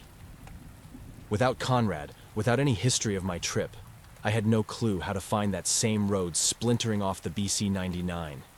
Even if by some miracle I did find where we had parked, I would have no clue where to walk. And even if I did find that same abandoned cabin or gnarled oak, what could I say? That Oleg convinced a ghost to possess people? That Khan's body had been stolen by a wraith? That the people doing this were some cult of witches wielding unknowable powers? I would be questioned to no end. I would be making myself a chief suspect for ludicrous crimes. The couch had gotten wet. My hand was shaking so much that I spilled some of the water I was drinking. My heartbeat was increasing. This is stupid. I shouldn't be riling myself up like this. I drank what was left in the glass and tried to clear my head. I got my AirPods and listened to the top ambient albums of 2022. I made a playlist of 5 of them. Eventually, I slumped down, curled up, and fell asleep on the couch. Over the next couple days, I saw more of the same advert was supposed to deliver in the mail. By piecemeal, I learned that crew meant blood in Polish, and the film was supposedly a co-production between Canada and Poland, and it was having its Vancouver premiere in 10 days. I didn't tell Becca about it, of course. I never told her any specifics about the set that traumatized my life. Instead, I focused on my work, delivering mail to all the same routine places. Although it crossed my mind whenever I caught a glimpse of that yellow brochure, I still refused to buy a ticket. Never, I said to myself. 2 weeks quickly came to pass, and I had missed all screenings in Vancouver. Then the obsession began. It started when Becca asked me if there were any horror movies I wanted to see around Halloween. Immediately, my thoughts traveled to Crew, but instead I said, The Grudge. And that's what we watched. But I couldn't help but wonder how Crew was doing. I followed the film's festival run. It played at South by Southwest, Sundance, TIFF, and I checked every press release or article following each screening. I searched for any controversy, weirdness, or any other victims coming forward. What other victims, you ask? Well, let me explain. The week I had survived Oleg's set, I had waited to see if someone would contact me about Konrad's death. No one did. Then I scoured the database for all film productions happening in Vancouver, and there was nothing about an indie Polish horror. It's like the entire event had been swallowed by a black hole. But when I Google translated some Polish sites, I found some alarming stories. Stories about a videography team that was accused of abducting teenagers. There had been an incident near Łódź where a death metal video was being filmed in the woods. They got a lot of young volunteers, and many of them went missing during the process of the shoot. The main suspect was the producer for the video, a fellow named Łukasz Dębrowski. He had disappeared after the event, and as far as I could tell, he was still missing. And that's when I got thinking. Could Łukasz be Oleg? He would have been arrested if he was ever caught filming in Poland again. Which is maybe why he had traveled to Vancouver.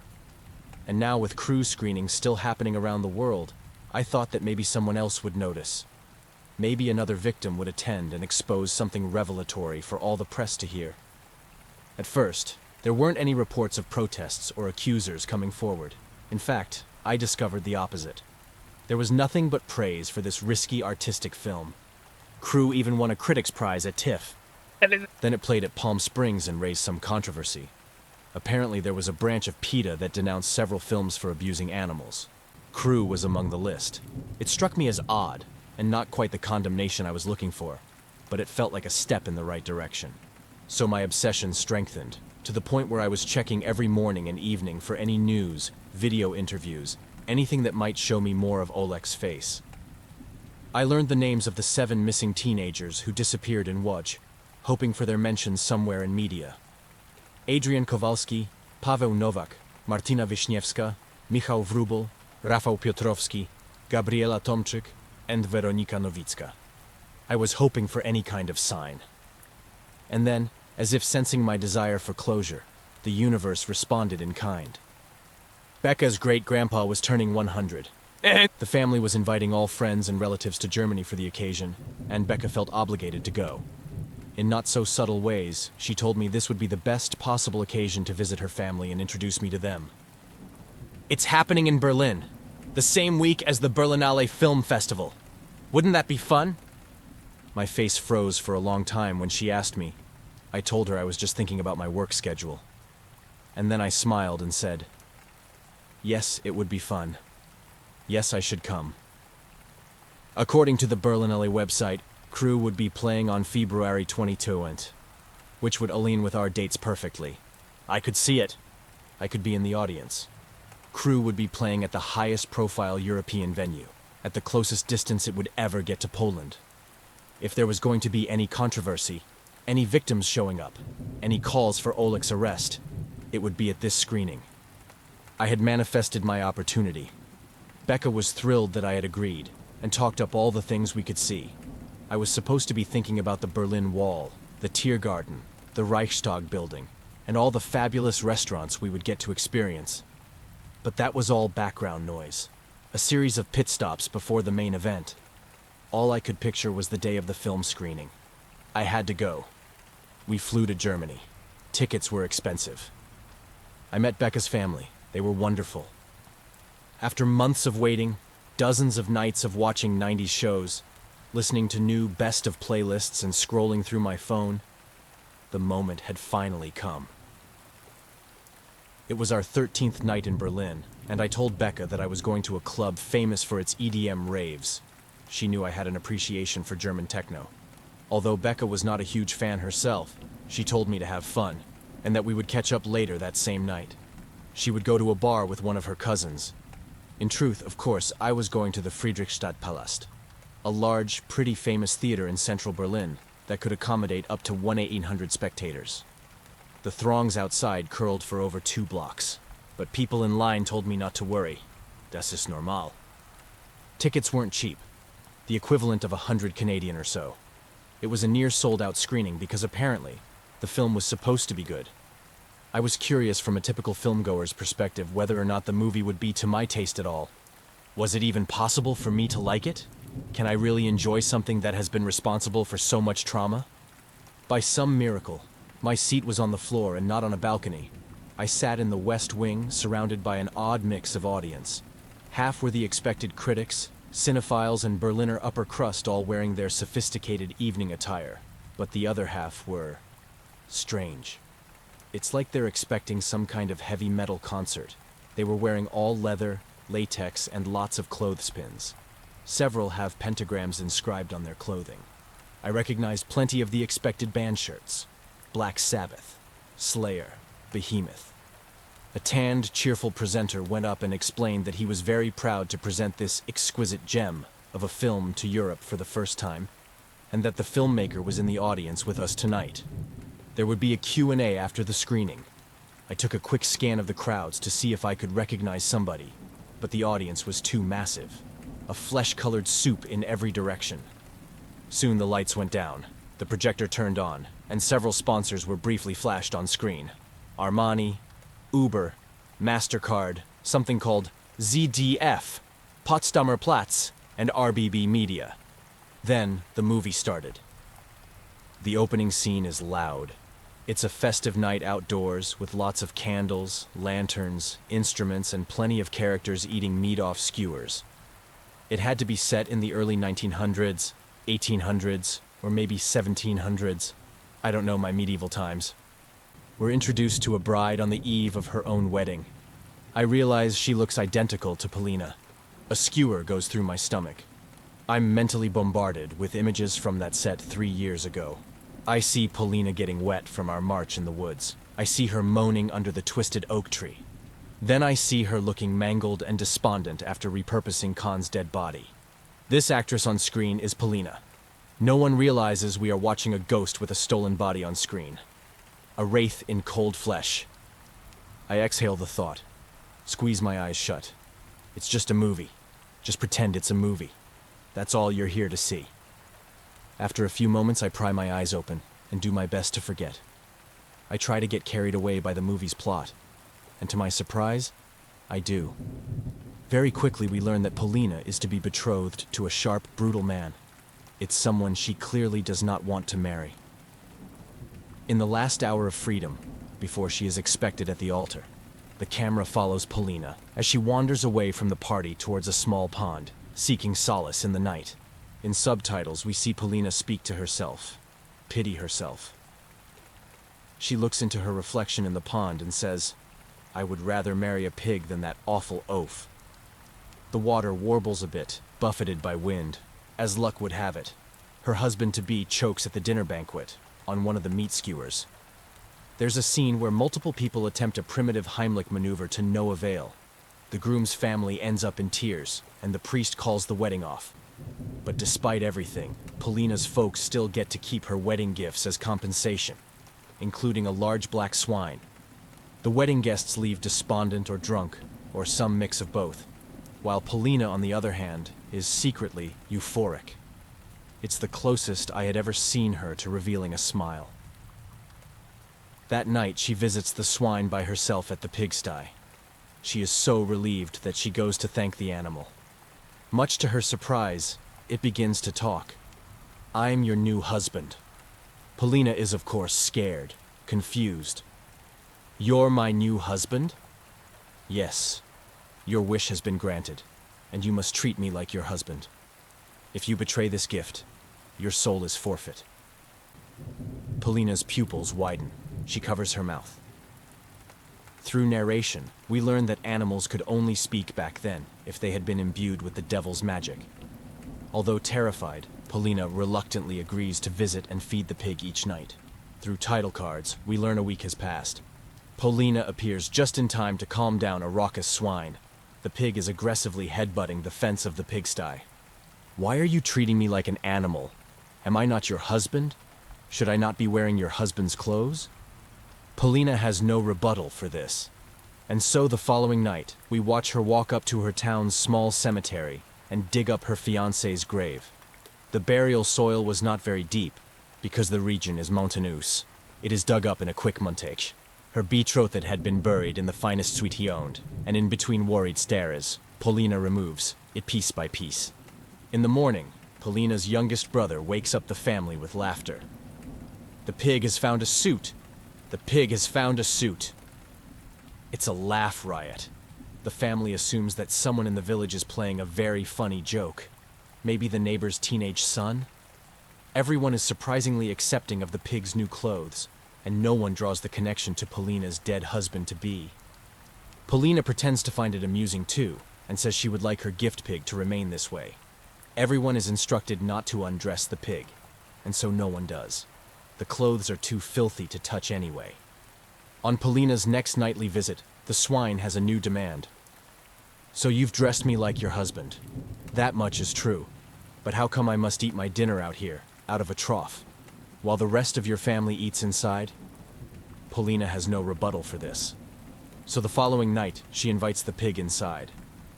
"He gets along well with the children," Polina explains. Although the children are not overly ecstatic, they do indeed play with the pig, offering it some of their dinner. With a certain measure of reluctance, the family accepts this novelty, at least for the night. But the following morning, the swine still demands more. How come after dinner, I am led back into this pen and not to a bed? How come I am not permitted to share a bed with my wife? Polina has no rebuttal for this. And so, after sneaking the pig more of their dinner the next evening, she waits until everyone else goes to the communal bedroom. And then she leads the pig into her own bed in the living room. She leads the pig first onto the straw bed. He practically occupies the whole thing. Now lay with me, the swine says. Teeth clenched and shoulders raised, Polina slides onto the small patch of sheet that's still accessible. Her ankles are seen colliding with the pig's hooves. She shifts to lay as distantly as possible, but the pig squirms closer. Wrap an arm around me. Polina begins attempting this and abruptly stops. She is simply too disgusted to continue. She rolls off the bed. A wife must lay with her husband, the pig says. I can't. I'm sorry. I just can't. You will, or your soul is mine. Without much choice, she lays back down, facing the pig. With all the willpower she can muster, Polina raises an arm and wraps it around the pig's head, as if she were coddling a child, or a lover. Now kiss me. The pig opens his large gaping maw. A glistening pink tongue flaps out, searching for interaction. There is still some rotting food in the back of the pig's molars. At this point, I pull my head back and look around the audience, swapping petrified expressions with the middle-aged Berliners seated around me. No amount of special effects in the world can fake what is being shown on screen right now. It is indisputably a live-action animal pig with a live-action actress. They are about to kiss. Are they actually going to? They do. I hear reflexive gagging and mutters from the audience. Mein Gott. Widerlich. It must be fake. But it's not. I can only muster about 2 seconds of willpower to watch this pig lick a human's mouth like an overexcited dog. Polina screams and brushes the pig aside. It squeals loudly, rolling in the bed. Kiss me! Kiss me! When I look back at the screen, Polina's father emerges from the bedroom, eyes wide with shock. The devil has my daughter! The pig shrieks around on the bed, flopping and flailing like any real-life animal would. We see the father grab an axe, lift it, and then the film cuts to black. Fade in. It's the next day. The pig lies headless on a large wooden plank, while Polina's mother cooks its haunches over a fire. There is yelling and stomping. The camera pans over to the father who points and spits at his daughter. Polina is curled in a corner, sobbing. She is banished to the forest. If she's ever caught close to the house again, her father will have no choice but to kill her. He will not risk spreading her evil to the rest of the family. With nothing but her gray dress and a small sack of food, Polina treads away and into the dark, foreboding woods, forbidden from even looking back at her home. The camera glides behind her as she stumbles through the branches. Polina moves awkwardly across deepening areas of peat and mud. Before she realizes what's underfoot, she trips into a bog. Polina sinks down to her waist, struggling tragically and inefficiently. She sinks down to her neck and calls for help as loud as she can. Within a matter of seconds, she chokes. We see bubbles, fingertips. Polina drowns. Another cut to black. When we return, Polina wakes up beside a large oak tree. The very same tree I climbed in 4 years ago. I feel goosebumps like I've never felt before. I am frozen in my seat. Am I alive? The subtitles hold on the screen. The actress has now changed. She is gaunter, paler. She looks like Polina did on the day I first met her. She turns to the camera and asks the audience the same question. Czy ja żyję? Czy ja żyję? Am I alive? No, you are not. The pig's voice returns. You have broken your promise. You have killed me like a common swine. Polina takes a step back and circles around the tree in reverse, searching for the source of the voice. I didn't mean to, she yells. Your soul is forfeit. It is mine. Polina takes her hands in her head. I didn't mean to. I didn't mean to. Something invisible pushes her over, attacks her. She tries to shove it away, but it's too strong. They're squealing, screaming. This is the sound I recorded. This is what we shot beneath that tree. What happened was real. And because you have cooked and eaten me, I shall rebuke the same. Something invisible takes a bite of Polina's shoulder. She wails and falls to the ground. Then the film abruptly cuts to action shots of her escaping. She is terrified, running wounded through the forest. The camera is jumpy and chaotic. I soon recognize this segment as the POV shots that Oleg took as he ran through the woods on his own. A fern branch brushes past the lens. I feel a panic attack coming on. I can't be here. I can't be in this theater. I get up and attempt to squeeze by the patrons, but I can't get past. The film is too loud, and the other patrons are literally too glued to the screen to even notice me. I plonk back down and recognize the cabin. The old lodge cabin we had visited that day. It's wooden, mossy, and dilapidated. With clever angles, it looks like it could be medieval, made in some rural woods. But I know it's modern. This one anachronistic detail is what allows me to breathe. It is still just a movie, just a recreation, a farce. This is fake. It's all fake. But then comes Conrad on screen, or at least what I know to be the reconfigured body of Conrad. I recognize the shoulders and cheekbones a little, but the rest is all Polina. The audience won't be able to tell. This Polina walks out to a fire, searching for warmth, and out from the fire emerges a 10-foot demon. The thing from hell. Everyone in the theater reels back. Gasps erupt. The thing that had seared its way into my memory that fateful day. It was what Oleg had been trying to capture on screen the whole time. I'm not interested in capturing some ghost or possession. Oleg had told me when he forced me into that circle of cult members. No. I want to catch the uncatchable, the impossible. I held the boom unwavering and pointed it at Polina. I could hear the fierce snarls coming out of the fire. Polina shrieked as the small flame erupted into a conflagration, opening some awful portal that never should have been opened. Oleg had invited the unthinkable into our plane. Even now, simply staring at a projection on screen, I am as captivated as I was back then. It was a cross between a baboon and a boar, except it had flaming tusks and mouths for eyes. The beast cried out and gored Polina, killing and roasting her. And because you have cooked and eaten me, I shall rebuke the same. The sound of her smoldering screech is the last thing I remembered recording. Now here it was again. An unholy image, dark magic. Actual footage of a devil on screen. It is horrifying, terrifying, but at the same time, mesmerizing. This one shot of the demon feasting upon Polina is traumatic and real. The audience can inherently feel that something genuine is happening. There is something on screen that is more than just an image. It is impossible to look away. My heart jumps through my neck. I can feel it in my eyes. This moment on film is the precise cause of all misery in my life. I can't unsee it. I can't unhear it. It is proof that evil is real, that there is something worse than the worst thing you could possibly imagine. The screen becomes too bright. I feel faint. When I come to, there is riotous applause. The lights in the theater have been turned on, and everyone is now on their feet, giving a standing ovation. I am confused. Not just because I missed whatever portion of the movie came next, but also genuinely mystified. A full theater standing up and giving unanimous applause? I wait to see if it is out of politeness. Surely after a minute they will stop. But they do not. The clapping only grows stronger. I look around and could feel the beguilement. They are enthralled, hypnotized by what they just saw. The applause goes on for over 15 minutes. Eventually the presenter goes back on stage, still continuing to clap, uninterrupting the applause for another 10 minutes. The director appears and holds his hands up high over his head. He closes his eyes. It goes on like this for another 5 minutes, until finally, after one last set of cheers and whistles, the pandemonium settles down. Thank you, Oleg says. Catharsis is not what I felt. This was not the closure I was after.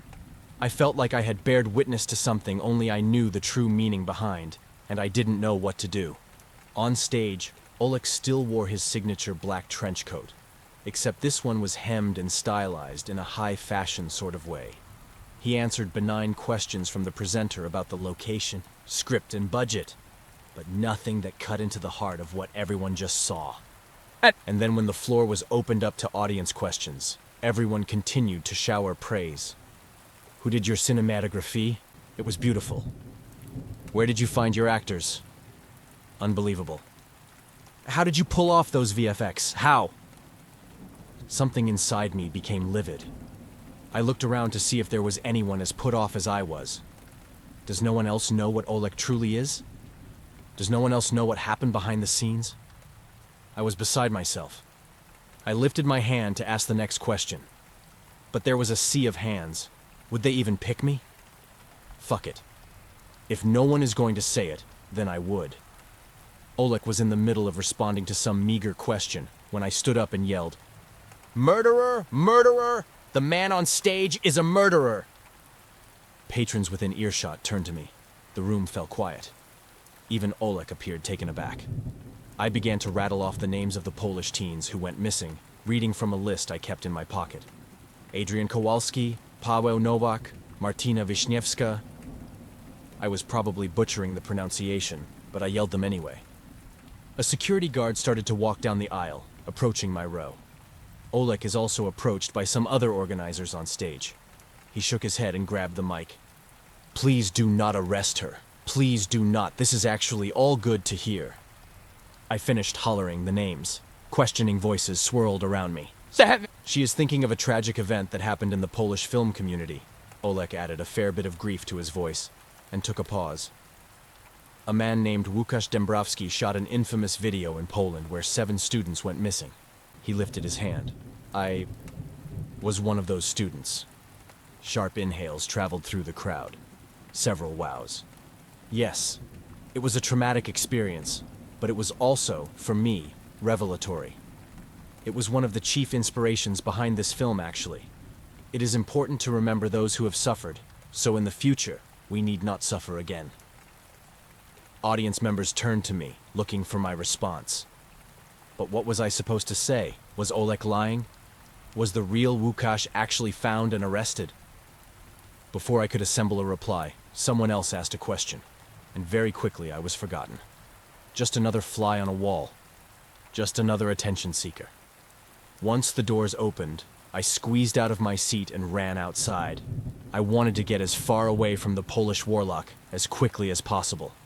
Unfortunately, with close to 2,000 seats vacating, I was trudging through molasses. To make things worse, as I snailed out the exit funnel, I just so happened to bump into Becca, who was pleasantly surprised to see me. I had no idea she was even at the screening. I did not want to pause or mill about in the slightest, but I couldn't just blow off my partner. "Anna, oh my God, I didn't know you were coming to see Crew. I would have saved you a seat." I gave a half-assed excuse about my rave being canceled, and then finding something else to do. Becca seemed to accept this, and then introduced me to some filmy friends she had made recently at a bar. I shook their hands between a river of people. "We should get a couple drinks." Becca pointed to the bar across from the coat check. "Everyone's too busy going to the bathroom. This is the perfect time. Come on." I really didn't want to linger here. I really just wanted to go. But I calmed myself by picturing Oleg exiting out the back. Chances are he was leaving like everyone else. I could distance myself by staying. So despite my reservations, we sat at the bar. I wore my toque and zipped up my jacket. I didn't want to be recognized as that person at the Q&A. But as soon as we started talking, I realized that was the last thing on anyone's mind. "Could you feel it in the room?" "You mean, the energy? The magic?" "I have never watched anything that has made me feel the way that movie does." Becca held both hands on her head, a smile from ear to ear. "That was insane." I nodded and tried to fake a grin. It was easier to pretend I was on the same page, but on the inside, I was dying. "And that's the guy?" one of Becca's new friends asked. "That's the guy!" Becca slapped my thigh, stinging it a little. "Anna, you'll never believe this, but I've got some amazing news. You'll never believe it." I knew that Becca had been trying to line up work for spring through a few of her contacts, and she didn't want to tell me because she didn't want to jinx it. She had been pining hard for B-Unit camera op on Yellow Jackets. I'm shooting his next one. I'm officially his next DP. That's fucking awesome, the other filmies said, clinking their drinks. The information passed through me. It didn't register. Isn't that great, Anna? Becca hovered her martini close to mine. Isn't what great? I'm shooting Oleg's next movie. My first art house. I've caught my big break. I stared at her and tried to cobble together some kind of smile. I tried to cobble together any kind of response at all. I couldn't. No, you're not. That's... What? I know. Crazy right. She bumped my glass and took a big swig. I crumpled on the inside. No, please. This can't be happening. I mumbled out some paltry congratulations without actually thinking about it. She kissed me on the cheek. Then I whispered to her ear, "You can't do it. You can never do it. Please don't." What did you say? She indicated another round to the bartender. I didn't have the energy to explain. I needed to get out. I needed to get away from here. Oleg could show up without me knowing. He could find me. I'm sorry. I'll meet you at the hotel. Anna, are you all right? I shrugged and stood up. Then I left completely unceremoniously as our second set of drinks arrived. The filmies swapped confused glances. Becca stood up, but didn't follow. I'll see you at the hotel, she called behind my back. I didn't reply. I was a complete mess on the Uber ride back. This is a dream. This can't be happening. There's no way any of this is real. I bolted to our hotel room in a flurry and ran to the sink. I set the water to hot and splashed it onto my face. I set the water to cold and did the same. I alternated like this, over and over. I wiped my eyes and sat down on the bed, questioning my sanity. I took deep, long breaths, emptying my lungs completely before filling them back up. I did this for about 5 minutes, until I could feel my heart slow down. I closed my eyes. You're gonna be okay. You're safe here. You're gonna be okay. Then a light breeze tickled across my neck, which was odd because I did not remember leaving the window open. Did I turn on the AC? When I looked up, he was there, leaning against the coat rack. Oleg was in my room. What a coincidence, he said. I stayed seated on my bed, said nothing. Enough impossible things had already happened on this night that I refused to even believe he was here. And yet he was, leaning on the coat rack. Berlin, huh? I tried to look away but found it difficult. His gray eyes were locked onto mine now. There wasn't any sense of menace or immediate danger, just a sort of nonchalant observation, like how a wolf might study a lost fawn. Did you enjoy the movie? I briefly considered jumping, running, doing anything to get out of this situation, but he was blocking the door. I was dealing with someone who could literally apparate. What could I do? What could I even attempt to do? You know I had a lot of trouble changing my identity. It was a lot of effort to fix that. He took a step towards me and lifted a single finger, pointing it. Do you want me to fix it again? Ice-cold dread coursed through my entire body. It felt like I was in that cabin again, shivering in a thin, damp dress. With a lot of effort, I found the ability to speak, and sputtered out what I could. No. No. I won't tell anyone. I'll never speak of it again. He walked over to the window, closed it, and put his hands in his pockets. You were the first one I've let go. My experiment with mercy, you know. Outside was dark. The rain had started to trickle. I could see a few streams sliding down on the window, streaking Oleg's reflection. Do you like mercy? I cleared my throat, nodded. Good. I think your friend will too. I look forward to working with her. He lowered the blinds on the window, drew the curtains. Speaking of mercy, I let Polina go. Did you know that? My eyes were glued to his own again. I couldn't look away. My bed had turned into the soiled, rotted cot that I had clung to in that cabin. I couldn't keep bringing her back. She was truly depleted. After that last shot, she's forever gone. His dress shoes squeaked one after the other. His black coat tailed behind. In a moment's time, Oleg had sat beside me on the bed. Don't move, Remain steady. Don't show fear. It is very hard to find a new wraith. It needs to be someone who has suffered for a very long time. Someone who is always suffering. He put a hand on my shoulder, patted it once, twice. I pictured gunning for the door. I pictured struggling to fend him off. I pictured doing nothing at all. "You're within reach," is all he eventually said. Then he sighed and stood up, walking calmly back to the door. I had a burst of adrenaline. I was ready to jump forward, to leap on his back, to run screaming towards the window. But Oleg wasn't even paying attention to me. Instead, he glanced at his phone and scrolled through some text, tapped a couple things. After putting it away, he seemed to remember I was still in the room. "There's a party happening, an underground club. You're welcome to join if you want."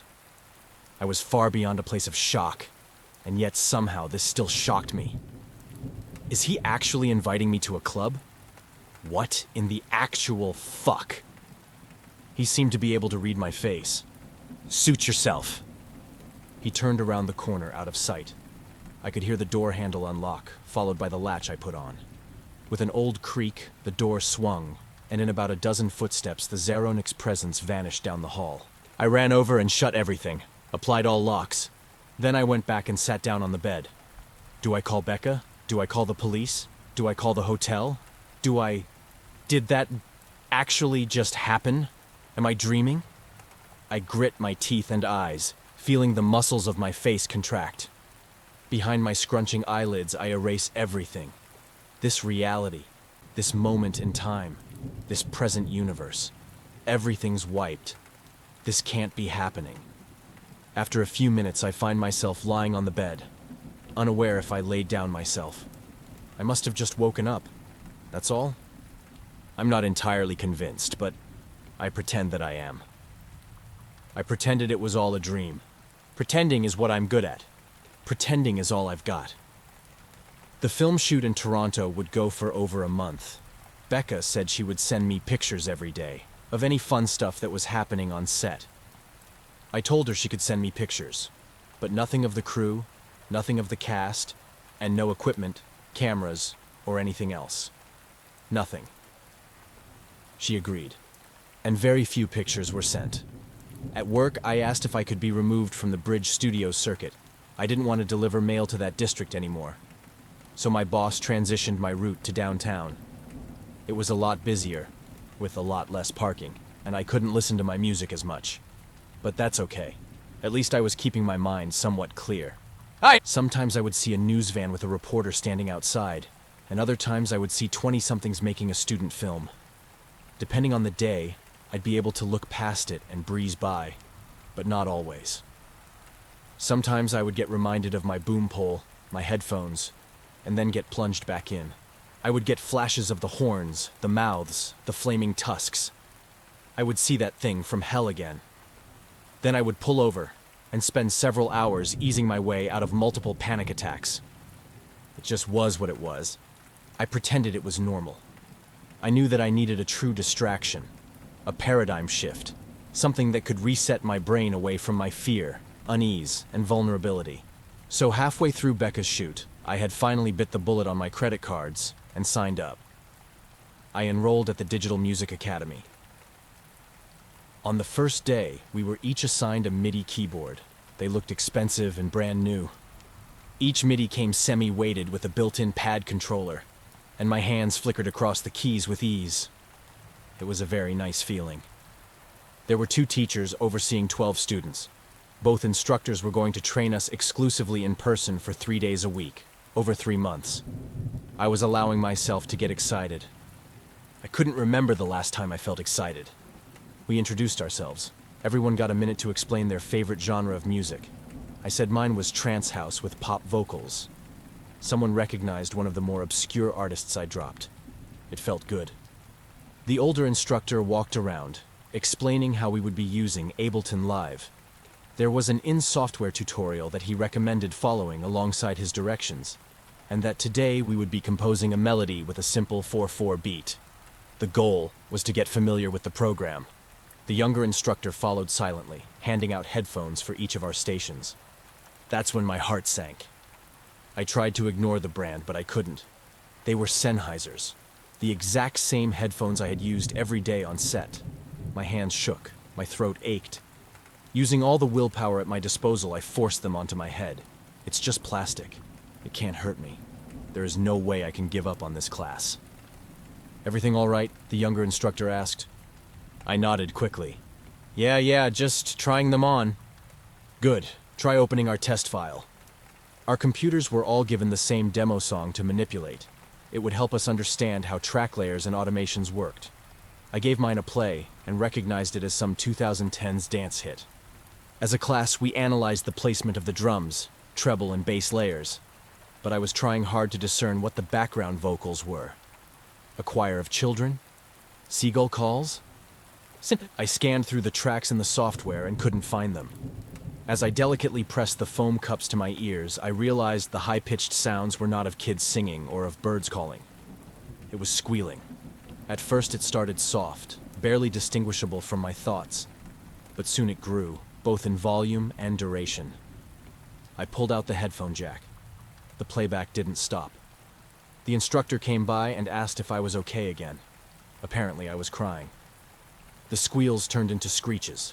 The screeches turned to wails. The wails deepened into thunderous, demonic howls. And somehow, over top of it all came chanting. Dark, harmonic chanting. Anna. Anna. Anna. I dropped the headphones onto my neck and wiped away my tears. Yup, I'm fine. Everything's fine. I can handle it. You sure? I wasn't. But what did that matter at this point? How could I even begin to scratch the surface of what I was trying to overcome? I had to find joy in something. I had to move on. I would force myself to find joy in this. I pretended to smile. I'll be fine, I said. Don't worry, I'll be fine.